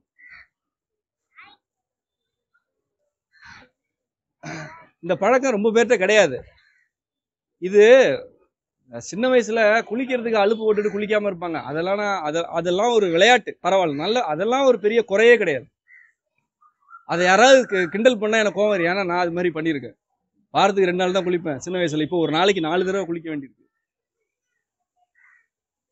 ஆனா மருத்துவ காரணம் சொல்லி குளிக்காம இருக்கிறது தான் இப்ப வந்து இங்கதான் இதுலயுமாடா நீங்க லேப் சயின்ஸை நம்புவீங்கன்ற கேள்வி. குளிக்கிறதுக்கு கூடயா 4 நிபுணர்கள் உங்களுக்கு அறிவுரை சொல்லணும்? தினமும் குளிக்க கூடாது. இப்ப அறிவுரை, சளின்னு ஒருத்தர் போயிட்டாருன்னா தினமும் குளிக்க கூடாது. அப்படியே குளிச்சாலும் வெந்நீர்ல தான் குளிக்கணும். பச்சை தண்ணியில தான் குளிக்கணும்னா தலை குளிக்க கூடாது, உடம்புக்கு மட்டும்தான் குளிக்கணும். இந்த மாதிரியான அறிவுரைகள், இந்த நான் கேட்கிறேன், இந்த அறிவுரைகள்லாம் பின்பற்றி எனக்கு சளி தொந்தரவே இல்லைன்னு யாராவது இருக்காங்களா? வெந்நீர்ல தாங்க நான் குளிப்பேன், எனக்கு சளி பிரச்சனையே கிடையாது அப்படின்னு இருக்காங்களா? சளி நெஞ்சை விட்டு போக மாட்டேங்குது. நல்லா ஒரு விஷயத்தை புரிஞ்சுக்குங்க, உச்சி குளிர்ந்தாதான் உடம்பு நல்லா இருக்கும். உச்சி குளிர்ந்தாதான் உடலுடைய நுனி பாதம் வரைக்கும் நல்லா இருக்கும். உச்சி குளிராம உடம்பு நல்லா இருக்க வாய்ப்பே கிடையாது. நம்ம சாதாரணமா கிராமங்கள்ல எல்லாம் எப்படி குளிப்பாங்க? ஒரு குளத்துல, ஏரியில அப்படியே போய் முங்குவாங்க. அதான் குளிக்கிறது. நீங்க நின்று சோப்பு போட்டுட்டு விளம்பர படங்கள்ல நடிக்க வேண்டிய தேவையெல்லாம் கிடையாது. உடம்பு நனையணும். அதான் குளிக்கிறதுன்றது. என்னன்னா உடம்ப நனைக்கிறது தான். அழுக்கு தேய்க்கிறது தான் குளிக்கிறதுன்னு மாத்தினதே இந்த டிவி வந்த பிறகுதான், தெரியுமா? குளிக்கிறதுக்கும் அழுக்கு தேய்க்கிறதுக்கு சம்பந்தமே இல்லை. இப்ப சில விஷயங்கள்லாம் நான் சொன்னா நான் எங்க வேற்றுக்கிறதுல இருந்து வந்ததா நீங்க நினைப்பீங்க. நான் கொஞ்சம் ஒரு 50 வருஷம் பின்னாடி போக தெரிஞ்ச ஒரு ஆளு, போயிட்டு அப்புறம் இங்க வர தெரிஞ்ச ஒரு ஆள், அவ்வளவுதான். கையால சும்மா தேய்ச்சுக்குவாங்க, அவ்வளவுதான். குளிக்கும் போது நீங்க கிராமத்துல எல்லாம் குளிக்கும் போது பாருங்க, தண்ணிக்குள்ள முங்குவாங்க, காது இந்த பக்கம் கையே எல்லா பகுதியும் நல்லா தேய்ப்பாங்க. தண்ணிக்குள்ளே நின்றுட்டு தேய்ப்பாங்க, மறுபடியும் 2 முங்கு. வெளியில வந்தா உள்ளே நின்றுட்டு துண்டை கழட்டி இடுப்பு வரைக்கும் தண்ணி மறைச்சிருக்கும். ஏன்னா இப்ப இங்க பக்கத்துல பெண்கள்லாம் குளிச்சுட்டு இருப்பாங்க இல்லையா, அப்படியே உள்ளே தண்ணிக்குள்ளே நின்று துண்டை கழட்டி புளிஞ்சிட்டு லேசா தலையை தொட்டிட்டு உள்ளே துண்டை கட்டிட்டு கரையேறிடும். அதான் குளியல், அவ்வளவுதான். அந்த தண்ணியே செக்கச்சவேர்னு இருக்கும், களிமண்ணு செம்மண்ணா இருக்கும். அதுக்குள்ள நின்று அவர் அழுக்கெல்லாம் வேற இப்படி எல்லாம் தேய்ச்சிருப்பாரு. அவர் பாட்டுக்கு போயிருவாரு. அவருக்கெல்லாம் தோல் நோய் வந்ததுல டெர்மட்டாலஜியும் தெரியாது, அவருக்கு அதெல்லாம் ஒண்ணுமே தெரியாது. ஏன்னா அவர் குளிச்சுட்டு வந்திருக்காரு. இப்ப மேனியை பராமரிக்கிறதுக்காக அவர் குளத்துக்கு போல, அவர் குளிக்கிறதுக்கு போனாலும் குளிச்சுட்டு வந்துட்டாரு.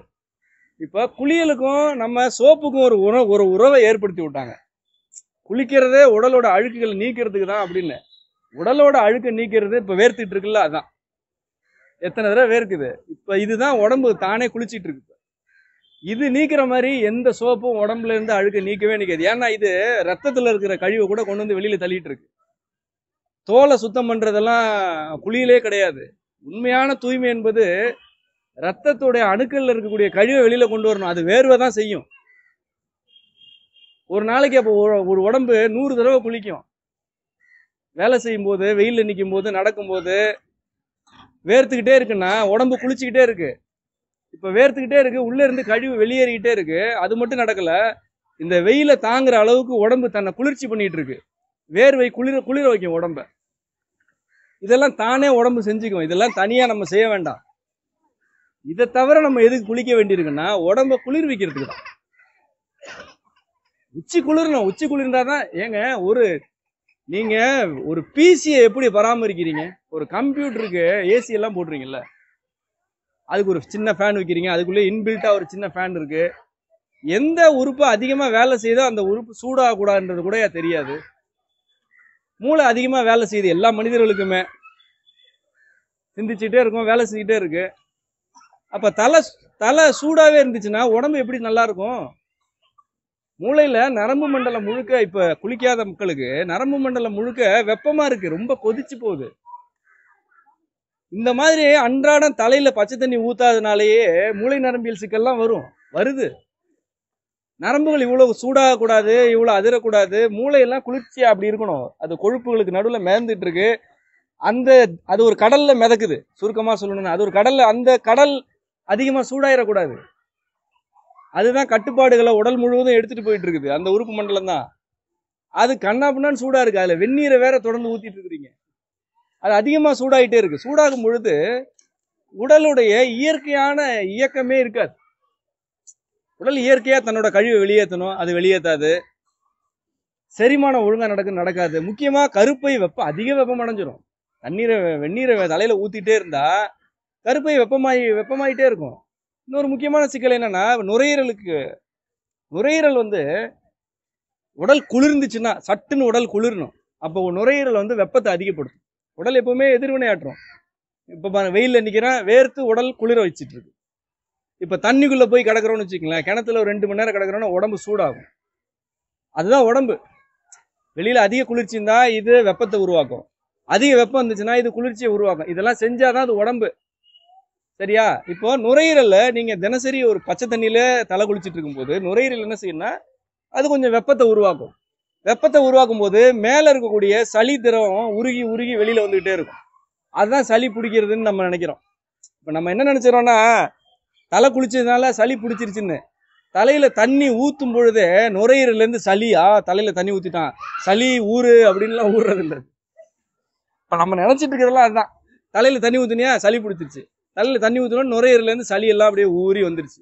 ஏன்பா அவன் பாருப்பா தலையில தண்ணி ஊத்திட்டே இருக்கு பாட்டுக்கு, அது தெரியவே மாட்டேன். அதனால நாங்கெல்லாம் தண்ணி ஊத்தினாலே வந்துடும் அப்படிலாம் வராது.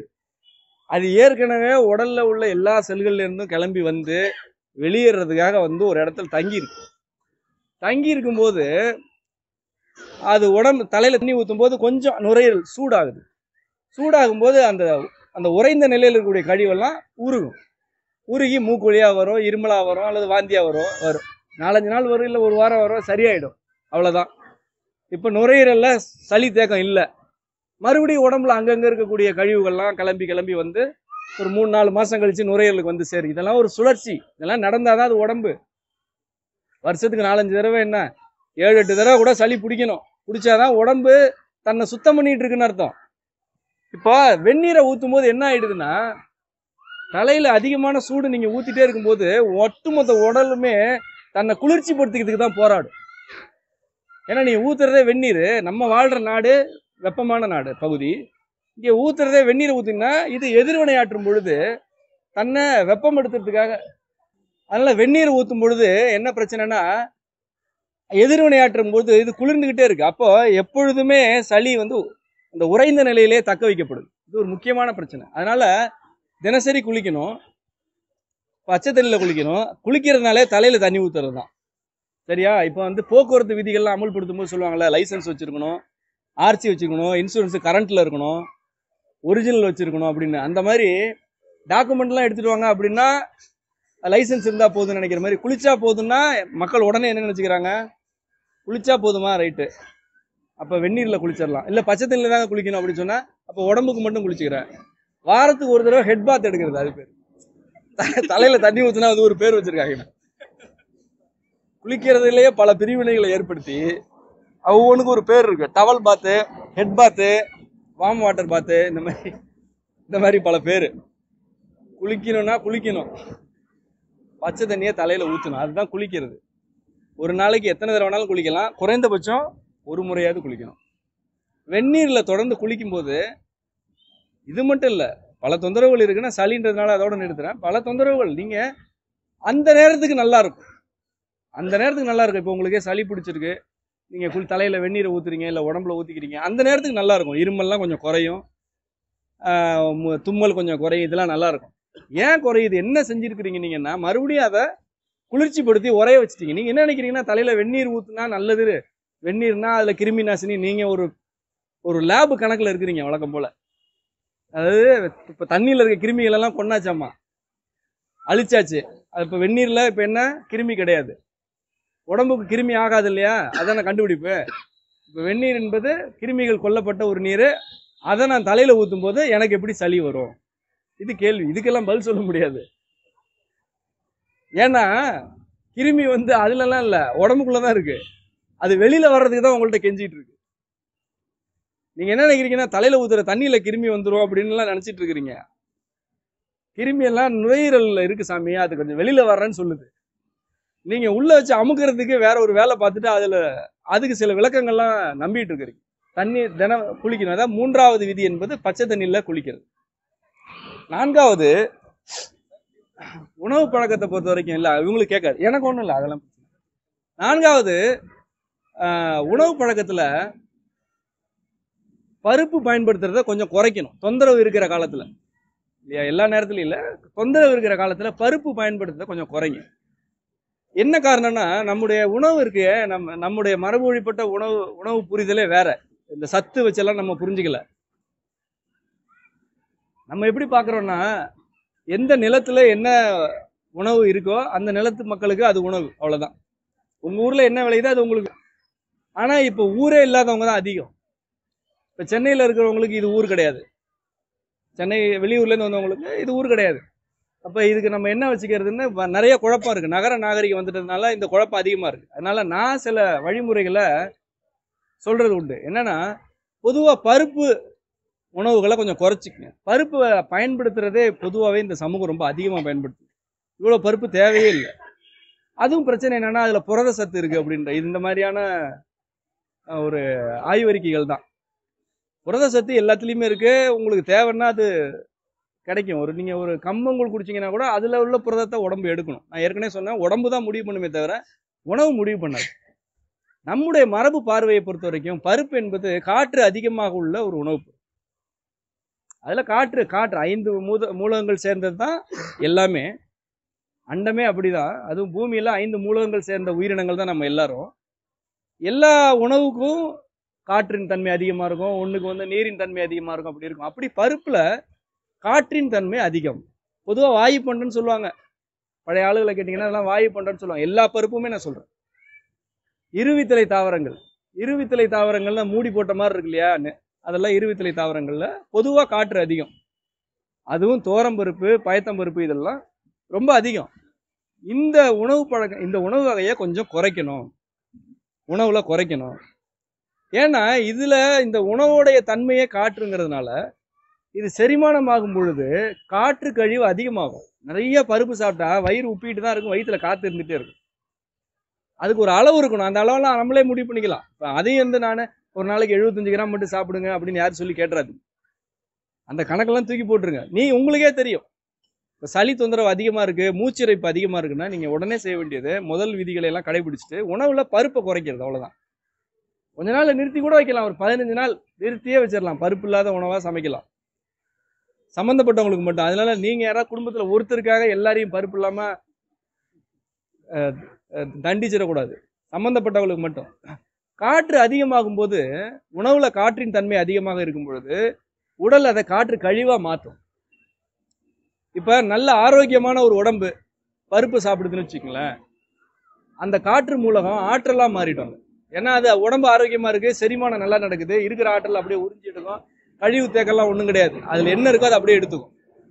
ஏற்கனவே நோயுற்ற நிலையில இருக்கிறவங்க, குறிப்பா இந்த சுவாச தொடர்பான சிக்கல்ல இருக்கிறவங்களுக்கு காற்று சீர்கட்டு இருக்கும். நிச்சயமா காற்று சீர்கடாமல்லாம் நுரையீரல்ல பாதிப்பு வரவே வராது. ஏற்கனவே அவங்களுக்கு காற்று சீர்கட்டு இருக்கு, இப்போ அவங்க உணவுல எதை பத்தியமா வச்சுக்கலாம் அப்படின்னா, காற்று அதிகமாக இருக்கக்கூடிய உணவு பண்டங்களை கொஞ்சம் குறைச்சிக்கணும். தீவிரமான பிரச்சனையில் இருந்தீங்கன்னா நிறையாவே குறைக்கணும்.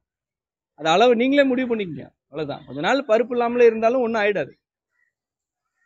ஒரு அதனாலலாம் உடம்பு கெட்டு போயிடாது. மறுபடியும் சாப்பிட்டுக்கலாம் சீரான ஒன்று. இப்போ காற்றுக்கு கழிவு அதிகமாகும் போது வீசிங்க நிறுத்தவே முடியாது. ஒரு விஷயத்த நல்லா புரிஞ்சுக்கங்க. இந்த மூச்சு இறைப்புக்கு முதன்மையான காரணம் வயிற்றில் ஏற்படுற அதிகமான காற்று தான். நேரா இப்பவும் நீங்க நுரையீரலுக்கு வந்து புரிஞ்சுக்க வேண்டாம்.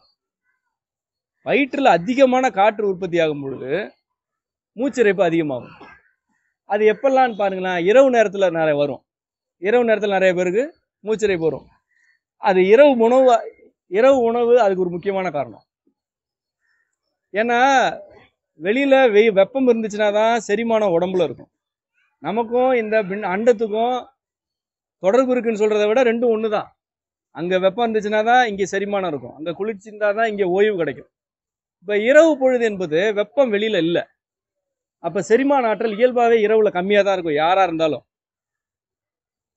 அந்த நேரத்துல சாப்பிடுற முறையற்ற உணவு அல்லது பசிக்காம சாப்பிடுறது அல்லது ஒவ்வாத உணவுகளை சாப்பிடுறது செரிமானத்தை தாமதப்படுத்தும். வெளியில வெப்பம் இல்லை இல்லையா, செரிமானத்தை தாமதப்படுத்தும். அதனால காற்று அதிகமா உற்பத்தி ஆகும் வயிற்றுல இருந்து. வயிற்றுல அதிகமா காற்று உற்பத்தி ஆகும் போது அது மேல் நோக்கி கிளம்பி, ஒரு காற்று சூடானுச்சுன்னா பூமியில என்ன செய்யுது, மேல் நோக்கி தானே கிளம்புது. வெப்பமான காற்று மேல் நோக்கி கிளம்பும். உடல்ல அப்படிதான், மலைக்குடல்ல உள்ள காற்று ரொம்ப சூடாயிட்டே இருந்துச்சுன்னா மேல் நோக்கி கிளம்பும் காற்று. பெருங்குடல்ல உள்ள காற்று, இறைப்பையில உள்ள காற்றெல்லாம் மேல் நோக்கி கிளம்புனுச்சுன்னா நுரையீரல்ல தான் பாதிப்பை ஏற்படுத்தும். ஏன்னா நுரையீரல் என்பதே காற்று மண்டலத்தோட உறுப்பு தான். அதனால மூச்சிறைப்பு இரவு நேரத்தில் அதிகமாக வரும். பொதுவாக இவங்க என்ன நினைச்சிட்டு இருப்பாங்கன்னா, நம்ம தான் நல்லா சாப்பிட்டோமே, நல்ல சத்தான சாப்பாடு தானே சாப்பிட்டோம், இதை பால் குடிச்சிட்டு படுத்தோமே, அதை குடிச்சிட்டு படுத்தோமே, ஹெல்த்தியா தானே. ஹெல்த்தினா என்னன்னா சத்தா சாப்பிடுறது. ஹெல்த்தியா இருக்கிறது அப்படின்றது கம்பெனி ப்ராடக்டா வாங்குறது. இன்னும் நேரா சொல்லணும்னா இது ஹெல்த்தி ப்ராடக்ட் தானே, இதான் வாங்கியிருக்கோம், அதுதானே சாப்பிட்டோம், இப்பவும் ஏன் வீசிங் வருது? அதனாலதான் வருது. நீங்க வயிறை காய போட வேண்டிய நேரத்துல வச்சு திணிச்சிட்டீங்க. வயிறை காய போடணும். நல்லா பசிச்சுதுன்னா இட்லி மாதிரியான எளிதில் செரிக்கக்கூடிய உணவு சாப்பிடணும். இப்ப இட்லியில போடுற உளுந்து பிரச்சனை இல்லை, அது ரொம்ப குறைவா போடுறோம், அது ஆவியில வெந்துடுது. வேலை அற்புதமான உணவு இட்லி தான். சில பேர்லாம் சொல்லுவாங்க இல்லையா, சில பகுத்தறிவாளர்கள்லாம் கிண்டல் பண்ணுவாங்க, வெள்ளைக்காரன் நீராவியில இன்ஜினை கண்டுபிடிச்சான், தமிழ்நாட்டுக்காரன் இட்லியை கண்டுபிடிச்சான் அப்படின்ட்டு. எனக்கு அதுலதான் பெரிய பெருமை. இன்ஜின் ஓட்டுறவருக்கே இட்லி சாப்பிட்றதுக்கு வேணும். இட்லி இல்லாம வாழ முடியாது, இன்ஜின் இல்லாம வாழ்ந்துட்டோம் நம்ம ரொம்ப காலமா. நீராவியை வச்சு ஒரு உணவை கண்டுபிடிக்கிறது தான் உன்னதமான கண்டுபிடிப்பு. எந்திரத்தை கண்டுபிடிக்கிறத ஒன்றும் குறை சொல்லலை யாரும்.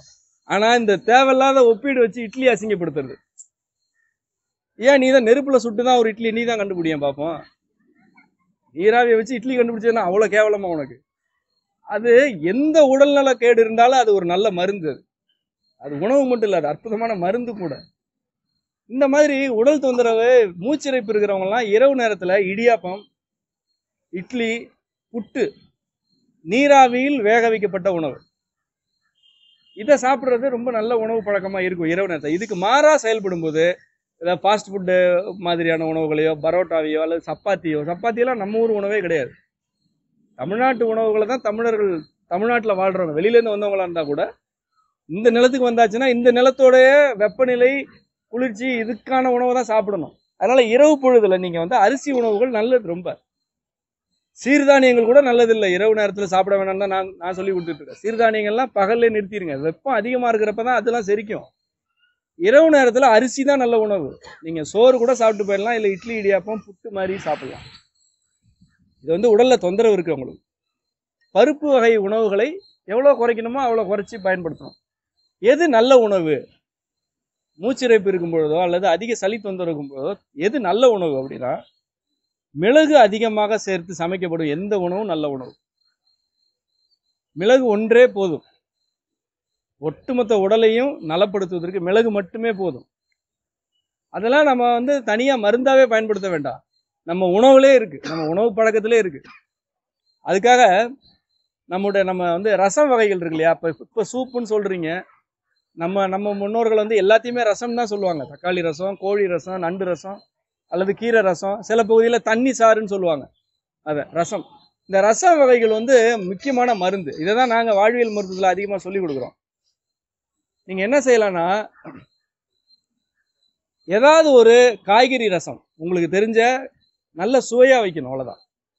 காய்கறி ரசம் அல்லது கீரை ரசம் அல்லது அசைவமாக இருந்தால் நண்டு ரசம் அல்லது ஆட்டு நெஞ்செலும்பு ரசம், அசைவம் சாப்பிட்றவங்களா இருந்தால் இதெல்லாம் நல்லது. இதில் மிளகு கொஞ்சம் தூக்கலாக போட்டு, இஞ்சி பூண்டு சீரகம் எல்லாத்தையும் தட்டி போட்டு, சின்ன வெங்காயம்னா சின்ன வெங்காயம், பெரிய வெங்காயம் பயன்படுத்த வேண்டாம். இது எல்லாத்தையும் வச்சு ஒரு ரசம் கொதிக்க வச்சு இதை அருந்தும் பொழுது உடலுக்கு தேவையான அவ்வளோ ஆற்றலையும் அது கொடுக்குது. அதுதான் மருந்து. நீங்கள் இப்போ சாப்பிட்டா தான் நினச்சிட்டு இருப்பீங்க, ஆனால் நீங்கள் உண்மையிலே உங்கள் உடம்புக்கு மருத்துவம் பார்த்துட்டீங்க. மாலை நேரத்தில் ஏதாவது ஒரு ரசம், அது சைவ ரசமாக இருக்கலாம், அசைவ ரசமாக இருக்கலாம், அது உங்கள் உணவு பழக்கத்தை பொறுத்த வரைக்கும் உடம்பு எதுக்கு பழகி இருக்கோ அதை செய்யணும். இதே நம்ம ஒரு டம்ளர் நல்ல எவ்வளோ முடியுதோ குடிக்கலாம். சோர்வாக இருக்கும்போது, ஏதாவது குடிக்கணும் போல இருக்கும்போது மாலை நேரத்தில் இதை குடிக்கலாம். இரவு உணவுலையுமே இதை பயன்படுத்தலாம். இட்லி கூட ரொம்ப நோயுற்ற காலத்தில் இந்த ரசத்தை ஊற்றி இட்லி தொட்டுட்டு சாப்பிடலாம். பிரண்டை துவையலை தொட்டுட்டு சாப்பிடலாம். பிரண்டை துவையல், கருவேப்பிலை துவையல், பருப்பை வறுத்துட்டு அரைக்கிற துவையல். பருப்பு துவையல் தெரிஞ்சு காய்ச்சல் அடித்தவங்களுக்குலாம் கொடுப்பாங்க பருப்பு துவையல். இந்த பருப்பை வறுக்கும் போது என்ன நடக்குதுன்னா, பருப்பை நீங்கள் சூடாக்கும் போது காற்று கண்டிக்கப்படுது. அதில் அதிகமாக சூடாக்குறோம் இல்லையா, அதனால காற்று அதில் குறைஞ்சு போயிடும். அதனால தான் வறுத்துட்டு அரைப்பாங்க. உடம்பு முடியாதவங்களுக்கு பச்சை பருப்பு அரைச்சி துவையல் வைக்க மாட்டாங்க, அந்தபடி ஒரு பழக்கமே கிடையாது. ஏன் வறுக்கிறாங்கன்னா, அதில் இருக்கக்கூடிய காற்றின் தன்மையும் நீரின் தன்மையும் குறைக்கிறதுக்கு தான். இதெல்லாம் மருத்துவம். இப்போ நான் சொல்றதெல்லாம் மருந்து செய்யும் முறை தான். நமக்கு என்ன ஆயிடுச்சுன்னா, இதெல்லாம் சாதாரணமாக வீட்டில் செஞ்சதுனால மரியாதை எல்லாம் போச்சு. இது ஏதாவது ஒரு யூடியூப்ல யாராவது ஒருத்தர் போட்டிருந்தாருன்னா, இது வந்து பருப்பை ஃப்ரை பண்றது எப்படின்லாம் நம்ம படிச்சு தெரிஞ்சுட்டு இருப்போம். ஆனால் அது கருமத்தை நம்ம வீட்டில் அப்பத்தான் செஞ்சிருச்சு இதெல்லாம். அதனால நமக்கு அதில் ஒரு மரியாதை இல்லை. ஒரு பருப்பை வறுக்கிறாங்கன்னா அதை ஒரு மருந்தா மாத்துறாங்க. ஒரு பிரண்டையை பறிச்சு துவையல் அரைக்கிறாங்கன்னா இப்போ ஒரு மருந்து தயாரிக்கிறாங்க. அவங்க தான் மருந்து செய்யறவங்க, சமைக்கிறவங்க தான் மருந்து செய்யறவங்க. அவ்வளவுதான். அதாவது உணவும் மருந்தும் வேறையே கிடையாது உலகத்துல எல்லா உயிரினத்துக்குமே. மனிதர்களுக்கு மட்டும்தான் மருந்து வேற உணவு வேறன்ற ஒரு மொக்கையான புரிதல் இருக்கு. அதுவும் இந்த படிச்சவங்களுக்கு தான். படிக்காதவங்களுக்கு அந்த பிரச்சனையும் கிடையாது. நீங்க கால்நடைகள்லாம் பாத்தீங்கன்னா, கோழியெல்லாம் மேயும் போது ஒரே உணவையா சாப்பிடுது. ஒரு இடத்துல கரையா இருக்குன்னு வச்சுப்போமே, கரையான கோழிக்கு ரொம்ப பிடிக்கும். உடனே அதுல புரோட்டீன் இருக்குன்னு நினைச்சுக்காதீங்க, அதுக்கு பிடிக்கும், அவ்வளவுதான். கரையானா அது கொத்தி சாப்பிட்டுக்கிட்டே இருக்கும். நிறைய கரையா இருந்துகிட்டே இருக்கு அந்த இடத்துல. ஆனா அதை மொத்தமா சாப்பிட்டெல்லாம் முடிக்காது, அது சாப்பிட்டுட்டு போயிடும். அந்த பக்கம் போய் வேற ஏதாவது சின்ன சின்ன புழு பூச்சி சாப்பிடும். அப்புறம் சில தாவர வகைகளை கொத்தி சாப்பிட்டுட்டு இருக்கும். இப்போ நம்ம பார்வையில் என்னன்னா, இவ்வளோ புரத சத்து மிகுந்த கரையான்கள் இருக்கும்போது இந்த முட்டாப்பைய கோழி போய் புல்ல தின்னுட்டு இருக்கேன்னு நினைப்போம். அது சமவிகிதமான உணவை சாப்பிட்டுட்டு இருக்கு. நீங்க அடைச்சி வளர்க்குற கோழிக்கு நம்ம போட்டு போட்டு போட்டு போட்டு இந்த இவங்க கால்நடை மருத்துவர்கள் சொல்லி கொடுக்குற தீவனத்தெல்லாம் போட்டா அப்புறம் அதுக்கு தடுப்பூசி தான் போடணும்.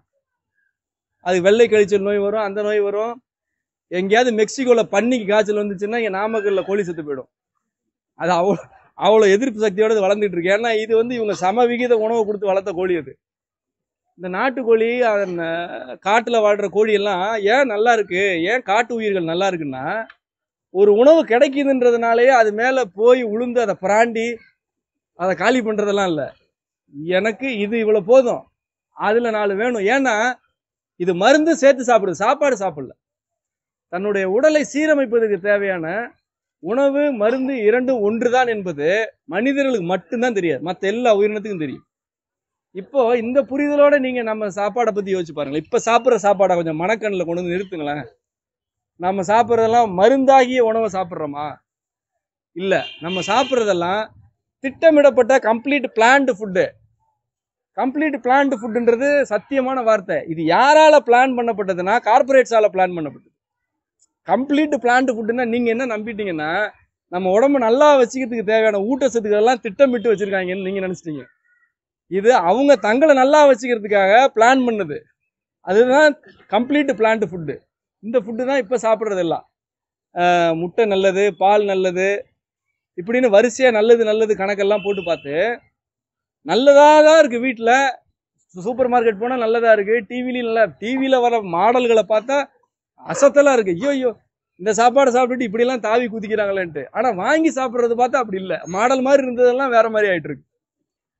என்ன காரணம்னா உணவு மருந்து ஒண்ணுதான்றதையே புரிஞ்சுக்கல நம்ம. இதுக்கெல்லாம் ஒரு பிரச்சாரம் பண்ற மாதிரி நிலைமை ஆயிடுச்சு. உணவு மருந்து ஒண்ணுதான். நம்முடைய மரபில் நம்ம பயன்படுத்துகிற பூண்டு, இஞ்சி, மிளகு, சீரகம் இது எல்லாமே அற்புதமான மருந்து. இப்போ நோயுற்ற காலத்துல எதை எப்படி பயன்படுத்தணுன்றது தெரிஞ்சுக்கணும், அவ்வளவுதான். நான் சொன்னபடி இரவு உணவை இலகுவானதா வச்சுக்கணும், பசிச்சாதான் சாப்பிடணும். அப்போ இந்த ரசம் வகை உணவுகளை அதிகமாக வச்சுக்கணும். இந்த துவையல் வகைகளை உணவுல சேர்த்துக்கணும். கடுமையாக பசிக்கவில்லை என்றால், லேசாக தான் பசிக்குது அப்படின்னா சாதாரணமா ஏதாவது ரசத்தை கரைச்சி சாதத்தில் போட்டு கரைச்சி கொஞ்சம் குடிச்சிட்டு விட்டுறலாம். இந்த பழக்கத்தை நீங்க கடைபிடிச்சே தீரும். வயிறை சும்மா விடணும், கொஞ்சம் அது கொஞ்சம் வேலை செய்யணும். அதுக்கு ஏதாவது வேலை கொடுத்துட்டே இருக்கக்கூடாது. நீங்க உங்களுடைய பாஸ் உங்களை நடத்துற மாதிரி நீங்க வயிறை நடத்த முடியாது, அதுக்கு வாய்ப்பு இல்லை.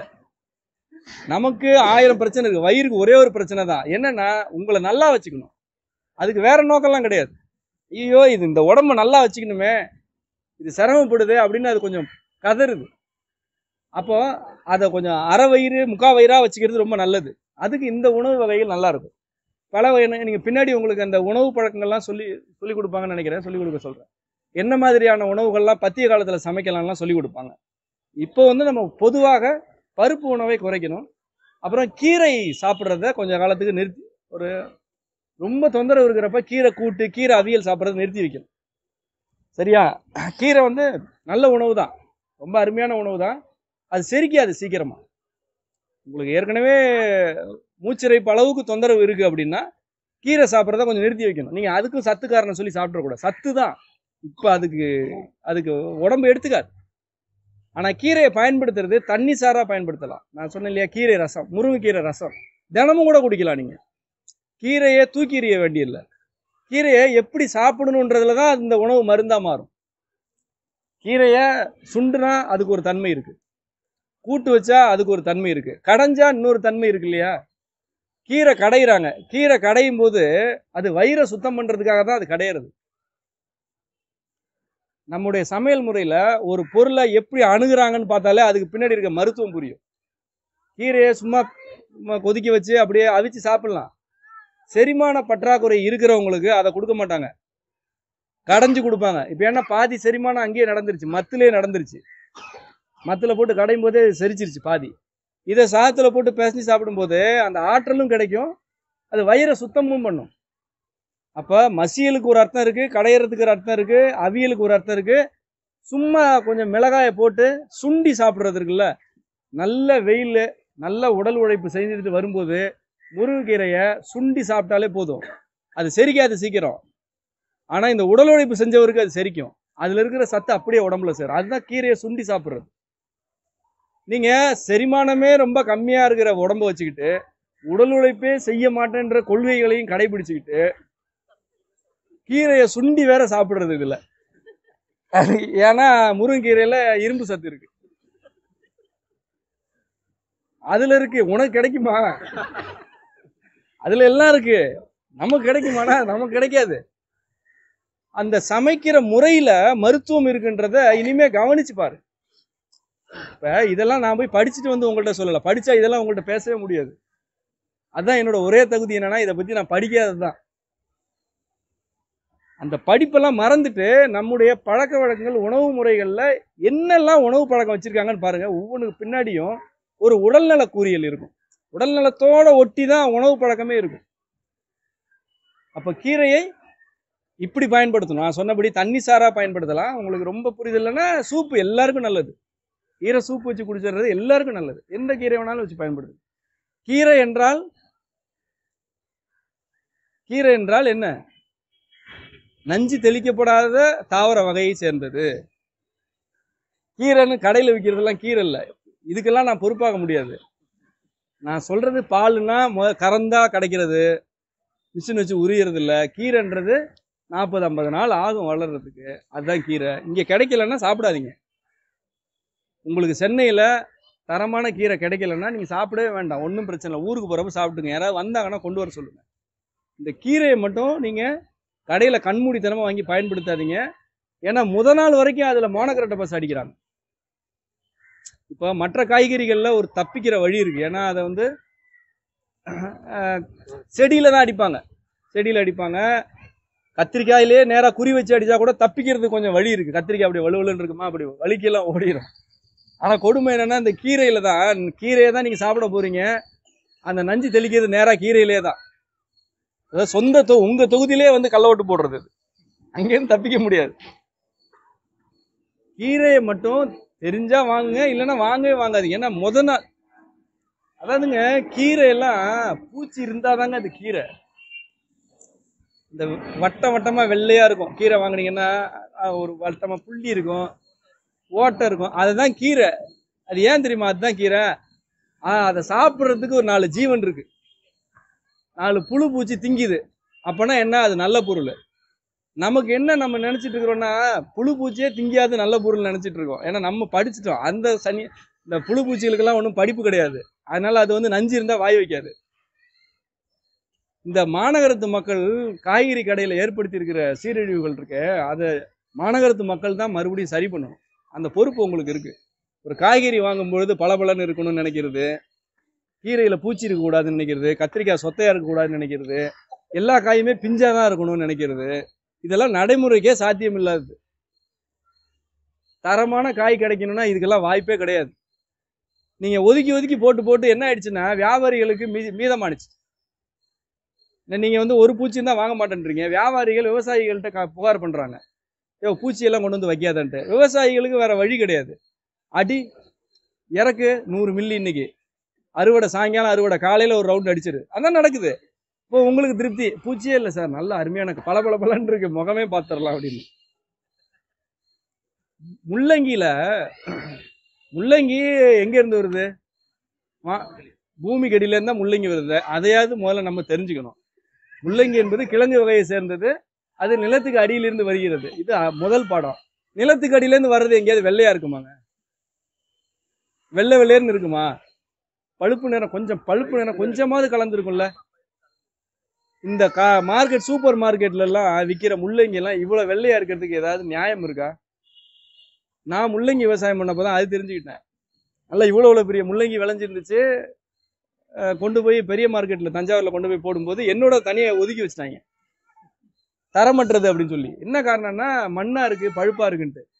மற்ற விவசாயிகளோடலாம் எப்படா இவ்வளவு தெளிவா வருதுன்னு பார்த்தா, சோப்பு பவுடர்ல முக்கி எடுத்து கழுவி கொண்டு வராங்க. சோப்பு பவுடர் தொட்டி கட்டி வச்சிட வேண்டியது, முள்ளங்கி அறுவடை பண்ணோடனே சோப்பு பவுடர்ல போட்டுற வேண்டியது. அது கொஞ்ச நேரம் ஊர்னுச்சுன்னா பளிச்சுன்னு ஆயிரும். நமக்கு எல்லாமே வெள்ளையா இருக்கணும். முள்ளங்கி மண்ணுல இருந்து வர்றது வெள்ளையா இருக்கணும்னா அது என்ன பண்ண முடியும்? Soap powder. இப்போ இது விவசாயிகள் தான் அடிப்படை. அதுலலாம் ஒன்றும் அவங்கள நல்லவங்க எல்லாம் நான் சொல்ல வரல. இதுக்கு மக்களாகிய நாம் எவ்வளவு பொறுப்புன்றதை கொஞ்சம் உணரணும். இப்போ நான் ஒரு தரமான காய்கறியை கொண்டு போய் சந்தையில் வைக்கும் போது எனக்கு மரியாதையே இல்லைன்னா நான் எப்படி மறுபடியும் சந்தைக்கு வருவேன்? நான் எதுக்கு உங்க சந்தைக்கு வரணும்? நான் போய் சோப்பு பவுடர்லாம் நான் முள்ளங்கி போடுற நிறுத்திட்டேன், அவ்வளவுதான். நமக்கு எதுக்கு அந்த பொழப்பு, நமக்கு எதுக்குடான்ட்டு தேவைன்னா வீட்டுக்கு மட்டும் போட்டுக்குவோம். எதுக்கு இவங்கள்ட்ட கொண்டு போய் நம்ம சோப்பு போடுறோம்? இதுல வேற அவங்களுக்கு 7 ரூபான்னா எனக்கு 3 ரூபா கிலோ. இது நடந்துச்சு. இதுதான் நடக்கும். இயற்கையா நியாயமா வாழணும்னு நினைக்கிற ஒரு விவசாயிக்கு என்ன நடக்கும்னா செருப்படி தான் விழுவும். ஏன்னா நீங்க பொருளோட தோற்றத்தை வச்சு தரத்தை தவறா புரிஞ்சுக்கிறீங்க. ஒரு காய்கறினா வாடி போய் தான் இருக்கும், பூச்சி தான் இருக்கும், அதுக்கு அப்படிதான் மண்ணா தான் இருக்கும். இப்ப இன்னொரு ஆபத்து என்னன்னா, இந்த காலத்துல காய்கறிகள்ல பூச்சி இருந்தாதான் தரமானதுன்றதை நம்ம நிறைய பேசிட்டே இருக்கணும்னு வச்சுங்களேன், சீக்கிரமே பூச்சி அடிச்ச காயை விற்க ஆரம்பிச்சிருவாங்க. நிச்சயமா செய்வாங்க. சும்மா வேடிக்கைலாம் இல்லை. இது பாருங்க, இது கொஞ்சம் ஏற்கனவே டிசீஸ்டு வெஜிடபிள்ஸ், இதெல்லாம் நோய் தாக்குனது, இதெல்லாம் இன்செக்ட் அஃபெக்டட் வெஜிடபிள்ஸ் அப்படின்னா அது கிலோ 20 ரூபா அதிகம்ட்டு வச்சிருவாங்க. நீங்க இனிமே பூச்சி காய்கறியா பார்த்து வாங்க ஆரம்பிச்சிருவாங்க. இந்த மாதிரியான ஒரு ஏதாவது ஒன்று சொன்னா அப்படி பின்னாடி போற மனநிலையை விட்டுட்டு நம்முடைய மரபு வழிபட்ட உணவு பழக்கம் என்ன, எது எப்படி இருக்கும், இதை நேரடியா தெரிஞ்சுக்கிற பழக்க வழக்கம் உங்கள்கிட்ட வந்ததுன்னா தான் உணவுக்கு பின்னாடி இருக்கக்கூடிய மருத்துவ குணங்களை புரிஞ்சுக்க முடியும். இப்ப நம்ம சத்துகள்ங்கிற கருத்துல இருந்து முற்றிலும் விலகி வந்துட்டு உணவு மருந்து ஒன்றுதான், பசிக்கிறப்பதான் சாப்பிடணும், மூச்சிறைப்பு அல்லது சளி தொந்தரவு இருக்கும்போது பருப்பு கீரை போன்ற உணவுகளை மிக மிக குறைவாக பயன்படுத்தணும் அல்லது புரிதலோட பயன்படுத்தணும். பாலை கிட்டத்தட்ட நிறுத்திடலாம். டீ காஃபிக்கு வேணால் பால் குடிச்சிக்கலாம், ஒன்றும் பெரிய தவறு இல்லை, தேவை இருந்தால் குடிச்சிக்கலாம். பாலை உணவாக சாப்பிட்றத நிறுத்திடணும். அப்புறம் தலை குளிக்கணும். இதெல்லாத்தையும் கடைபிடிச்ச பிறகு இதெல்லாம் நீங்கள் தொடர்ந்து கடைபிடிச்சிங்கன்னா உடலில் இருந்து சளி வெளியேற தொடங்கும். இப்போ உங்கள் உடம்புல ஏற்பட்ட சளி எதனால்ன்றது இப்போ எனக்கு தெரியாது, அது எனக்கு தேவையில்லை. நான் சொன்ன வழிமுறைகளை கடைபிடிச்சிக்கலாம். எந்த காரணமாக இருந்தாலும் அது வெளியேற ஆரம்பிக்கும். ஏன்னா இப்போ ஒட்டுமொத்த உடலுக்குமான ஒரு இயற்கையான சுழற்சியை இப்போ நான் உங்களுக்கு சொல்லியிருக்கேன். உடல் தன்னை குளிர்விச்சுக்கிறதுக்கான ஒரு வழிவகை இருக்குது. ஒவ்வாத உணவுகளை நிறுத்த சொல்கிறோம், பசிச்சா மட்டும் சாப்பிடுங்கன்றோம். இந்த வாழ்க்கை முறையை நீங்கள் கடைபிடிக்கும் பொழுது சளி வெளியேற தொடங்கும். சளி வெளியேறும் பொழுது நாம் சில சோதனை சாவடிகளை அமைக்கிறோம். அது என்னன்னா, மருத்துவமனைக்கு போகிறதில்ல, ஏசியில் தூங்குறது. ஏசியில் படுத்து தூங்குறது. ஏசியில் படுத்து தூங்கும்போது என்ன ஆகுதுன்னு கேட்டிங்கன்னா, அது வெளியில் குளிர்ச்சி தானே. வெளியில் குளிர்ச்சியாக இருக்கும்போது உடம்பு என்ன செய்யும்? இயல்பா உடம்பு தன்னை சூடாக்கும். அப்போ தானே உயிரோட இருக்க முடியும். இல்லைன்னா நம்ம பால் பாக்கெட் மாதிரி ஆகிடும். வெளியிலையும் குளிர்ச்சி உள்ளேயும் குளிர்ச்சின்னா பால் பாக்கெட்டு தான், கிடவே கிடாது, அப்படியே இருக்கலாம். மூச்சு தான் விட முடியாது. புறச்சூழல்ல குளிர்ச்சி இருந்துச்சுன்னா உடலுடைய அகச்சூழல் வெப்பமாகும். அகச்சூழல்ல வெப்பம் ஏற்படும் பொழுது சளி உருகி வெளியில போகும். அப்போ மூக்கு ஒழுகும், தும்மல் வரும். இப்போ அது இயற்கையாக வெளியேறணும்னா தொந்தரவு இல்லாமல் வெளியேறும். ஒரு கழிவு வெளியேறும்னா இயற்கையாக வெளியேறுங்க. அது வெளியேறும் போது மலச்சிக்கல் நீங்கள் யோசிச்சுங்க. மலம் தானாக வெளியேறிட்டு இருக்கும் பொழுது அது துன்பமே தராது. அந்த வெளியேற்றத்தை தடுப்பதற்காக வேலை செஞ்சா, தொடர்ந்து வேலை செஞ்சுட்டு இருந்தா அது வெளியேற்றமே துன்பமா போயிடும். வேதி போகும், அல்லது ரத்தம் வரும், அல்லது வலியா இருக்கும், அல்லது மூலம் நோயா மாறும். அப்போ ஒரு கழிவு இயற்கையான முறையில வெளியேறதுக்கு நம்ம ஒன்றும் செய்ய வேண்டாம், ஒன்றும் செய்யாம இருக்கணும். எதையுமே செய்யாம உடலோட இயற்கை சுழற்சியை புரிஞ்சுக்கிட்டு குளிர்ச்சியான அறைகளில் தங்குவதை தவிர்த்து, வெந்நீரை தலையில் ஊற்றுவதை தவிர்த்து, உணவு பழக்க வழக்கங்களை எல்லாம் கடைபிடிச்சிட்டு இருந்தோம்னா நிச்சயமா சளி வெளியேறும். வெளியேறும் பொழுது சில துணை மருந்துகளை தேவைன்னா எடுத்துக்கலாம். அதில் ஏற்கனவே நான் முகநூலில் எழுதினேன், ஜீரக நீர். அதாவது தண்ணீரை நல்லா காலையிலே கொதிக்க வச்சுட்டு, நல்லா தண்ணியை கொதிக்க வச்சுருங்க. ஒரு நாளைக்கு எவ்வளோ குடிப்பீங்களோ அவ்வளோ தண்ணியை கொதிக்க வச்சுருங்க. இறக்குனதுக்கு அப்புறம் கொஞ்சோண்டு சீரகம், மிளகு, சும்மா ஒரு 7 மிளகு, ஒரு சின்ன ஸ்பூனால் 1 ஸ்பூன் சீரகம் போட்டால் போதும் ஒரு நபருக்கு.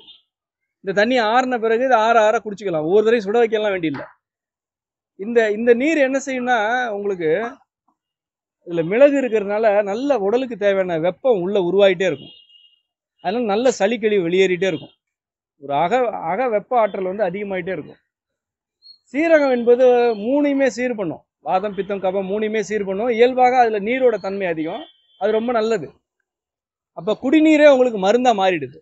இது எல்லாமே நம்ம சாப்பிட்ற உணவு தானே. இதை நீங்கள் எவ்வளோ நாள் சாப்பிட்டாலும் இதனால ஒரு பிரச்சனை வரப்போகுது. நம்ம அன்றாட உணவுல சேர்க்கறது தான். இப்போ அதை மருந்தா மாற்றிக்கிட்டோம். இது குடிநீர், ஜீரக நீர் என்பது. அப்புறம் மிளகு கஷாயம் என்பது இரவு நேரத்தில் குடிக்கலாம் பொதுவாக. அதாவது மிளகு சீரகம் 2யும் வறுத்துருங்க. சும்மா ஒரு 7 மிளகு, ஒரு சின்ன ஸ்பூனால் 1 ஸ்பூன் சீரகம் வறுத்துருங்க. நல்லா சட்டியில் போட்டு வறுக்கணும். அதில் நாட்டு சர்க்கரை கொஞ்சம் போட்டிங்கன்னா ஒன்னோட ஒன்று ஒட்டிக்கும். மிளகு சீரகத்தை வறுத்துட்டு நாட்டு சர்க்கரையை போட்டால் ஒன்னோட ஒன்று ஒட்டிக்கும். அதில் 2 டம்ளர் தண்ணி ஊற்றி நல்லா காய்ச்சணும். அதாவது 1 டம்ளர் ஆகிற அளவு கூட காய்ச்சலாம் நீங்கள். அதான் மிளகு கஷாயம், அவ்வளோதான். இறக்கிட்டு அதில் வீட்டில் ஏதாவது துளசி செடி இருந்துச்சுன்னா துளசி இலை, ஓமவல்லி, வேப்பம் கொழுந்து இதெல்லாத்தையும் போட்டு கொஞ்சம் மூடி வச்சுட்டிங்கன்னா அந்த சாரெல்லாம் இறங்கும். தேவைன்னா கொஞ்சம் மறுபடியும் நாட்டு சர்க்கரை போட்டு இனிப்பாக்கிட்டு அதை குடிக்கலாம். அது மிளகு கஷாயம். இந்த செய்முறைகள்லாம் மறுபடியும் உங்களுக்கு சொல்லிக் கொடுப்பாங்க. சந்தேகம் தான் கேளுங்க. நான் இது பதிவு பண்ணுறதுனால சேர்த்து சொல்லிட்டு இருக்கேன். அதுக்கப்புறம் தூதுவளை இலை. தூதுவளை இலையை ஒரு 7 இலையை நெய்யில் முதல்ல வறுத்துட்டு சாதத்தில் போட்டு பிசையணும். நல்லா ஒரு பிடி சோறு சாதத்தில் போட்டுனோன்னே அப்படி நினச்சிடக்கூடாது. மருந்து ஒரே ஒரு பிடி சோறு, 7 இலை. குழந்தைங்களா இருந்தால் 5 இலையோ 3 இலையோ போதும். நெய்யில் வறுத்து அதை போட்டு பிசைஞ்சிட்டு அப்பளம் மாதிரி வந்துடும். அதை பிசைஞ்சு அந்த ஒரு பிடி சோறை மென்று சாப்பிடணும். மெதுவாக அப்படியே கரைச்சி முழுங்குற அளவு மென்று சாப்பிடணும். இது மாலை நேரத்தில் ஒரு 5 நாள் செஞ்சால் போதும். இதெல்லாம் அதிகமாக வேண்டாம். மிளகு கஷாயம் 7 நாள் குடிச்சிங்கன்னா போதும். இந்த கஷாயம் இதெல்லாம் இனிமேல் மாத்திரையை நிறுத்திட்டு இனிமேல் கஷாயம் டெய்லி அப்படின்றதுக்காக இல்லை, எதுவுமே இல்லாமல் இருக்கிறதுக்கு போகிற வழி இதெல்லாம். இந்த கஷாயம்லாம் 7 நாள் போதும், தேவைன்னா ஒரு 10 நாள் குடிங்க, அப்புறம் விட்டுருங்க. அப்புறம் 1 மாசம் கழிச்சு மறுபடியும் ஒரு 5 நாள் குடிச்சா போதும். தூதுவளை நெய்யில் வதக்கி சோறில் போட்டு பிசைஞ்சு சாப்பிட்றது ரொம்ப சிறப்பான சளி வெளியேற்றத்துக்கான மருந்து. எல்லாத்த விட மிளகு கஷாயத்தை விட அதிவீரியமான மருந்து, நல்ல உணவும் கூட. அது சளி மட்டும் இல்லை, உடம்போட எதிர்பார்ட்டலையே அப்படி தூக்கி கொண்டு போய் நிறுத்தும். அவ்வளோ அற்புதமான மருந்து அது. சும்மா நம்ம காடுகளெல்லாம் எங்கே பார்த்தாலும் இருந்துச்சு, இப்போ காணோம். இப்போ கிடைக்கிது, கீரைக்காரங்கெல்லாம் கொண்டு வராங்க, அதெல்லாம் வாங்கி பயன்படுத்து. அதில் வந்து முள் இருக்கும் தூதுவளை இலையில். அந்த முள்ளெல்லாம் நீங்கள் ஒன்றும் பண்ண வேண்டாம், அது நீங்கள் வதக்கும் போதே அதெல்லாம் முறிஞ்சு போயிடும். அதெல்லாம் நீங்கள் பிசையும் போது அது நொறுங்கிடும். அந்த முள்ளெல்லாம் சேர்ந்து தான் அந்த தாவரம், அதனால் அது நீக்கக்கூடாது. தூதுவளையை மாலை நேரத்தில் இப்படி சாப்பிட்றது. மிளகு கஷாயத்தை இரவு நேரத்தில் குடிக்கலாம். அப்புறம் ஒரு 5 நாள் ரொம்ப தீவிரமான மூச்சிறைப்பு இருக்கிறவங்களுக்கு ஒரு 5 நாள் ஒரு உணவு பழக்கம் சொல்லித்தரேன். ரொம்ப உங்களுக்கு இப்போ தீவிரமாக இருக்குது, இப்போ மருந்து மாத்திரையெல்லாம் நிறுத்தணும்னு நீங்கள் விரும்புகிறீங்க அப்படின்னா மாத்திரையை உடனே நிறுத்திடுங்க. நிறுத்திட்டு நான் சொல்கிறத செய்யுங்க. முதல் 5 நாளைக்கு வெறும் கஞ்சி, இட்லி, இடியாப்பம், குழம்பு இல்லாத உணவு. இது ஒரு பத்தியம். இந்த பத்தியம் வந்து யார் வேணாலும் கடைபிடிக்கலாம், எந்த தொந்தரவு வேணாலும் கடைபிடிக்கலாம். இப்போ நான் சொல்ல போகிறது வந்து சளி மூச்சிறைப்பு உள்ளவங்களுக்கு 5 நாட்கள் உணவு கட்டுப்பாடு. பசிக்கிறப்பெல்லாம் பச்சையாக சாப்பிடணும். பசிக்கும் போதெல்லாம் சும்மா கஞ்சி, நல்ல பூண்டு, மிளகு, சீரகம்லாம் போட்டு கஞ்சி காய்ச்சி வச்சுக்கணும். அரிசி கஞ்சியே போதும், சிறுதானிய கஞ்சியெல்லாம் தேவையில்லை. அப்படியே சீர்தானம் பயன்படுத்தினாலும் சாமையை பயன்படுத்தலாம், சாமை திணை பயன்படுத்தலாம். குதிரைவாளியெல்லாம் செரிக்க அரிசிக்கிறோம். அரிசி கஞ்சின்னா இப்போ நான் வச்சுக்கிறேனே, அரிசி கஞ்சியே நல்ல ஒரு குழையிற அளவுக்கு வச்சுட்டு பூண்டு கொஞ்சம் அதிகமாக, மிளகு கொஞ்சம் அதிகமாக, சீரகம் அதை விட கொஞ்சம் கம்மியாக போட்டு பசிச்சுதுன்னா இதற்கு ஏதாவது ஒரு துவையல், ஏற்கனவே நான் சொன்னபடி பருப்பு வறுத்த துவையல், கருவேப்பிலை துவையல், பிரண்டை துவையல்லாம் ரொம்ப நல்ல மருந்து. இந்த துவையலை தொட்டுட்டு கொஞ்சம் காரத்தை அதிகமாக வச்சுக்கலாம். இந்த கஞ்சி பசிக்கிறப்பெல்லாம் கஞ்சி இல்லை, கஞ்சி சலிப்பாக இருக்கா, இட்லி இல்லைன்னா இடியாப்பம் இல்லைன்னா புட்டு, அப்படி இல்லைன்னா கலவை சோறு, அதாவது பிரியாணி மாதிரி. அதான் ஆவியில் வேகணும். சுருக்கமாக சொல்கிறேனே, உணவு வந்து ஆவியில் வேகணும். பிரியாணியெல்லாம் நல்ல உணவு, ஒழுங்காக சமைச்சா, இந்த மசாலாலாம் போடாமல் சமைச்சா நல்ல உணவு. அது சைவமாக இருக்கலாம், அசைவமாக இருக்கலாம். அசைவத்தில் பிராய்லரை மட்டும் தவிர்த்துடணும். இப்போ இந்த 5 நாள் உணவு பத்தியமாக இருக்கும்போது பிரியாணியை கூட தவிர்த்துட்டு வெறும் கஞ்சி, ரசம் வகைகள், சூப்பு வகைகள், கஞ்சி, இட்லி, இடியாப்பம், சூப்பு, இது மட்டுமே உணவு. சூப்பை சும்மா குடிக்கல, சோறில் போட்டு பிசைஞ்சு சாப்பிடுங்க. அப்போ என்னன்னா உங்களுக்கு வயிறு கத்தி மாதிரி இருக்கும். அந்த 5 நாளும் நீங்கள் செஞ்சு பார்த்தீங்கன்னா தெரியும், வயிற்றுல காற்றே உற்பத்தி ஆகாது. சாப்பிட்டு ஒரு 2 மணி நேரத்தில் பசிக்கும், மறுபடியும் கொஞ்சம் கஞ்சி குடிங்க, கொஞ்சம் சூப்பு குடிங்க, மறுபடியும் பசிக்கும். வயிறு அப்படி வந்து உங்களுக்கு நல்ல இது வரைக்கும் ஒரு ஒரு மந்தத்தன்மை இருந்திருக்கும், அது சுத்தமாக வெளியேறினதை நீங்கள் நல்லா உணர முடியும். 5 நாள் அப்படி இருக்கும். இப்போ காற்று உடலில் இருக்கக்கூடிய கழிவு காற்று எல்லாம் வெளியேறிக்கிட்டே இருக்கும். அதெல்லாம் வெளியேறினதுக்கு அப்புறம் மூச்சிறைப்பு அவ்வளோ குறையும். நீங்கள் நுரையீரலுக்கெல்லாம் வைத்தியம் பார்க்கல, ஒட்டுமொத்த உடலுக்கும் ஒரு வேலை செஞ்சுருக்கீங்க. என்னன்னா கழிவுகளை வெளியேற்ற உதவி செஞ்சுருக்கிறீங்க, புதிய கழிவுகளை திணிக்காமல் இருக்கிறீங்க, ஆற்றல் மிக்க உணவுகளை கொடுத்துருக்கிறீங்க. இப்போ உடம்பு ஆற்றலை எடுக்கிற பக்குவத்துக்கு வந்துருச்சு.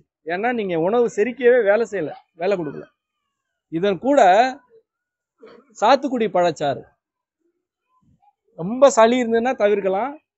சளி கொஞ்சம் குறைவாக தான் இருக்குன்னா சாத்துக்குடி பழச்சாறு, வேற எந்த பழமும் சாப்பிட வேணாம் இந்த 5 நாள். சாத்துக்குடி பழச்சாறு மட்டும் நல்ல வெயில் இருக்கிற நேரத்தில் பசிச்சுதுன்னா நீங்கள் அதையே கூட குடிக்கலாம். வயிறு நம்புற அளவுக்கு 2 டம்ளர் 3 டம்ளர் கூட குடிச்சிடலாம். அதுவும் நல்ல உணவு. அது சளி வெளியேற்றத்துக்கு ரொம்ப உதவியாக இருக்கும். உங்களுக்கு எப்பெல்லாம் தொந்தரவு தீவிரமாக இருக்கோ அப்பெல்லாம் இந்த பத்திய முறையை நீங்கள் கடைபிடிச்சிட்டே இருந்தீங்கன்னா நீங்களே செஞ்சுக்கங்க, அவ்வளோதான். இதெல்லாம் யார்ட்டையும் கேட்காதீங்க. ரொம்ப தொந்தரவாக இருக்கா, இந்த ஒரு 5 நாள் பத்தியத்தில் இருக்க போகிறேன், அவ்வளோதான். சாப்பிடாம இருக்கல, பசிச்சா இதை சாப்பிட போகிறோம். இதை கடைபிடிக்கும் பொழுது உங்களுக்கு மூச்சிறைப்போடைய வீரியம் நல்லா குறைஞ்சி, மூச்சிறைப்புக்காக நீங்கள் எவ்வளோ அவஸ்தைப்படுறீங்களோ அந்த அவஸ்தை குறையும், தொந்தரவு குறையும். இப்போ மூச்சிறைப்புக்காக பயன்படுத்தக்கூடிய மருந்துகளை பற்றி சொல்லணும்னா மாத்திரைகளை நீங்கள் நிறுத்திடலாம், உடனே கண்ணை மூடிட்டு நிறுத்தலாம். ஆனால் இந்த இன்ஹேலர் பயன்படுத்துகிற பழக்கம் யாருக்கு ரொம்ப காலமாக இருந்துச்சுன்னா உங்களால் உடனடியாக தூக்கி போட முடியலன்னா தூக்கி போட வேண்டாம். ஒரு மருத்துவ முறையிலிருந்து விடுபடும் பொழுது அது ஒரு இலகுவான பயணமாக இருக்கணும், அது கடினமான கொள்கை போராட்டமாக மாறிடக்கூடாது. இதா லட்சியவாத போராட்டமாக மாற்றிடாதீங்க. அது மருந்தை நிறுத்தணும், மருந்து இல்லாமல் வாழணும், உடல் ஆரோக்கியமாக இருக்கணும். அது நல்ல விருப்பம் தான், அது எல்லாருக்குமே வேணும். அந்த விருப்பம் அலோபதி டாக்டர்களுக்கும் இருக்கணும். இல்லைம்மா அவங்க மட்டும் என்ன எதிரிகளான, எல்லாருக்கும் அந்த விருப்பம் இருக்கணும். இது மனிதனாக பிறந்தா இந்த சிந்தனை வேணும். மருந்து இல்லாமல் வாழணுன்ற சிந்தனைக்கெல்லாம் யாரும் கொடி பிடிக்க வேண்டியதே இல்லை. இதெல்லாம் அடிப்படை உரிமை, இதெல்லாம் அடிப்படையான உள்ளுணர்வில் இருக்க வேண்டியது. ஆனால் அந்த இடத்துக்கு வர்றதுக்கு ஒரு பக்குவம் தேவைப்படுது. உடனே நிறுத்தணும், முடிஞ்சா நிறுத்துங்க, நிறுத்த முடியலையா கொஞ்சம் கொஞ்சமாக நிறுத்துங்க. இந்த இன்ஹேலர் பயன்படுத்துறது என்ன பிரச்சனைனா, நுரையீரலை செயற்கையாக தூண்டக்கூடிய மருந்து தான் அது. அதில் இருக்கலாம் தூண்டும் மருந்துகள் தான் இருக்குது. இந்த ஓட்டப்பந்தயத்தில் ஓடுறவங்களாம் வேகமாக ஓடுறதுக்குன்னு போதை மருந்துன்றாங்கல்ல, அங்கே பண்ணாது போதை மருந்து. இன்ஹேலரில் பயன்படுத்தினா உயிர்காக்கும் மருந்து, அவ்வளோதான். ரெண்டும் ஒன்று தான். இதெல்லாம் ஊக்க மருந்து தான். இப்போ நுரையீரலுடைய இயக்கமே அந்த மருந்தை சார்ந்து இருக்குது. நிறைய பேருக்கு நுரையீரலை அந்த கம்பெனிகள் தான் கட்டுப்படுத்துது. ஆமாங்க, உண்மை. சில நிறுவனங்கள் தான் இங்கே உள்ள பல கோடி பேரோட நுரையீரலை கட்டுப்பாட்டில் வச்சிருக்கு. இப்போ அந்த கட்டுப்பாட்டிலேருந்து நீங்கள் வெளியில் வரணும்னா முதல்ல மாத்திரையெல்லாம் நிறுத்திட்டு இந்த இன்ஹேலரை பயன்படுத்துறத ஒரு சின்ன மாற்றம் கொண்டு வரும். என்னன்னா, முதல்ல மூச்சிறைப்பு வரும்போதே அடிக்காதீங்க. ஒரு 5 நிமிஷம் விடுங்க, கொஞ்ச நேரம் அதை விடுங்க. ஏன் விடணும்னா, நுரைய இந்த சுருங்கி விரிஞ்சாதான் சரியாகும். அது ஏன் வீசிங்னு வருதுன்னா, அது சுருங்கி விரிஞ்சு தன்னை சரி பண்ணிக்குது. இந்த கட்டி போட்ட கையை எடுத்தோடனே மூட்டை தூக்க முடியாது, கொஞ்சம் நேரம் ஆகும். கையை இப்படிலாம் செஞ்சாதான் ஆகும். அது சுருங்கி விரிஞ்சு கொஞ்சம் போராடுறதுக்கு அவகாசம் கொடுங்க. முதல்ல ஒரு 2-3 நிமிஷம் கொடுங்க, அப்புறமா அடிச்சுக்கங்க. அப்புறம் 5 நிமிஷம் கொடுங்க, அப்புறம் அடிச்சுக்கங்க. இதை நீங்க செஞ்சாலே சில வாரங்கள்ல இன்ஹேலர் நீங்களே தூக்கி போட்டுருங்க. உங்களுக்கு யாருமே சொல்ல வேண்டியதில்லை. இந்த இன்ஹேலர் பயன்படுத்துறதுக்கான நேரத்தை நீங்க எளிதா நீங்களே குறைக்க முடியும். எடுத்தோடனே அதை தூக்கி தூர வீசிட்டு சரியாகிறவங்களும் இருக்காங்க. எல்லாருக்கும் அது நடக்கிறது இல்லை. நான் இப்போ எல்லாருக்குமானதை சொல்றேன். சாமானிய மனிதர்கள் மருந்துகளை நம்பியே வாழ்ந்துட்டோம் அப்படின்ற புரிதல் இருக்கவங்களுக்கு சொல்றேன், கொஞ்சம் கொஞ்சமா குறைங்க. ஆனா மாத்திரைகளை நீங்க உடனே நிறுத்திடலாம். அப்படி மருந்துகளை நிறுத்திட்டு இன்ஹேலர் போன்ற ஊக்க மருந்துகளை கொஞ்சம் கொஞ்சமா குறைச்சிக்கிட்டு சளியை பற்றிய ஒரு புரிதலுக்கு வந்துட்டு வாழ்க்கை முறையும் நாம இப்ப பேசினபடி ஒரு வடிவமைச்சுக்கிட்டு இருந்தீங்கன்னா, ஒரே நாள்ல நடக்கலைனாலும் சில வாரங்கள் கழித்து நீங்க மூச்சு நலம் அடைந்த ஒரு மனிதரா மாறிட முடியும். அப்ப நீங்க எந்த வெயிலுக்கும் போகலாம், எந்த ஆத்துலையும் குளிக்கலாம், எந்த கிணத்துலையும் குதிக்கலாம், எந்த பருவநிலையும் உங்க உடம்பு தாங்கும். இது உடனே நடக்கல, ஒரு வாரத்தில் நடக்கல, அப்படியெல்லாம் கால எல்லையே வச்சுக்காதீங்க. ஏன்னா நம்ம நாசமா போனது ஒரே நாள்ல நடந்துடல. அதுக்கு ஒரு பெரிய காலம் வேலை செஞ்சிருக்காங்க. பல நிறுவனங்கள் வேலை செஞ்சுதான் நம்ம இந்த இடத்துக்கு வந்திருக்கோம். இப்ப நம்ம நல்லா இருக்கணும்னா நம்மளும் கொஞ்சம் வேலை செய்யணும். எடுத்த உடனே என்ன எல்லாரையும் படுக்க வச்சு ஒரு போர்வையை போத்தி விட்டு நாளை காலில இருந்து நீ எல்லாம் மருந்து கம்பெனி அடிமை அப்படின்னு காலில் எல்லாம் அடிமை ஆயிட்டோமா? இல்ல, நான் அடிமைதான் நம்ம வாயால நம்ம சொல்ற அளவுக்கு அங்க வேலை நடந்திருக்கு. அப்ப நான் விடுதலை அடைஞ்சிட்டேன்னு சொல்றதுக்குன்னு ஒரு காலம் வேணும். அதுக்கு தேவை என்னன்னா, அறிவல்ல, புரிதல் வேணும். மறுபடியும் இதை ஒரு அறிவா மாத்திக்கிட்டு மிளகு கசாயம் குடிச்சா சரியாயிடும் அப்படின்னு ஒரே இடத்துக்கு கொண்டு வந்து நிறுத்திடாதீங்க என்னோட பேச்சை. ஒட்டுமொத்தமா ஒரு புரிதல், உடலை பற்றி, நமக்கும் இயற்கை சூழலுக்கும் நம்முடைய மரபு வழிபட்ட பழக்க வழக்கங்களுக்குமான உறவை பற்றிய ஒரு புரிதலை தான் நான் உங்கள்கிட்ட முன்வைக்க விரும்புறேன். இதை ஒட்டுமொத்தமா புரிஞ்சுங்க, பகுதியா புரிஞ்சுக்காதீங்க. என்னோட பேச்சுல இருந்து ஏதாவது ஒரு அம்சத்தை எடுத்துட்டீங்கன்னா மீதியெல்லாம் உளுந்துரும். ஏன்னா இது கட்டப்பட்ட வீடு இல்லை, இது மரத்தை அடியில் எடுத்தா உளுந்துரும் சொத்தமா. இது இயற்கையான வழிமுறைகளை உள்ளடக்கிய ஒரு தகவல். இந்த வழிமுறைகளை முழுமையாக தான் நீங்க கடைபிடிக்க முடியும். நான் இதை மட்டும் நான் எடுத்துக்கிறேன், அதை ஒத்துக்கிறேன் அப்படின்னா அது இல்லை, அது வாய்ப்பு இல்லை. இது ஒரு வாழ்க்கை முறை. அதனாலதான் இதை வாழ்வியல் மருத்துவம்னே சொல்றோம். ஏன்னா மருத்துவனே தனியா ஒண்ணும் கிடையாது. வாழ்க்கை முறையை ஒழுங்கா அமைச்சுக்கிட்டாலே மருத்துவம் தேவையில்லை. மருத்துவம் தேவைப்படுறப்ப நீங்களே உங்களுக்கு பார்த்துக்கலாம். இந்த வகையில் நீங்க உங்களுக்கு மட்டும் இல்ல, உங்களுடைய உற்றார்கள் நண்பர்களுக்கு இந்த செய்தியை கொண்டு போய் சேர்த்து சளியை பற்றி அவங்களும் புரிஞ்சுக்கணும். சளி தொந்தரவுகளிலிருந்து விடுபட்டு மூச்சு நலம் அடைவதற்கு அனைவருக்குமான பக்குவத்தை தர வேண்டும் என்று எல்லாம் வல்ல இறையாற்றலை வேண்டி இந்த நிகழ்வை முடிக்கிறேன். வணக்கம். செம்மை ஆசான் மா செந்தமிழன் அவர்களுடைய கொள்கை கல்வி வகுப்புகளில் இணைய பின்வரும் எண்ணை தொடர்பு கொள்ளலாம். 7401234981. நன்றி.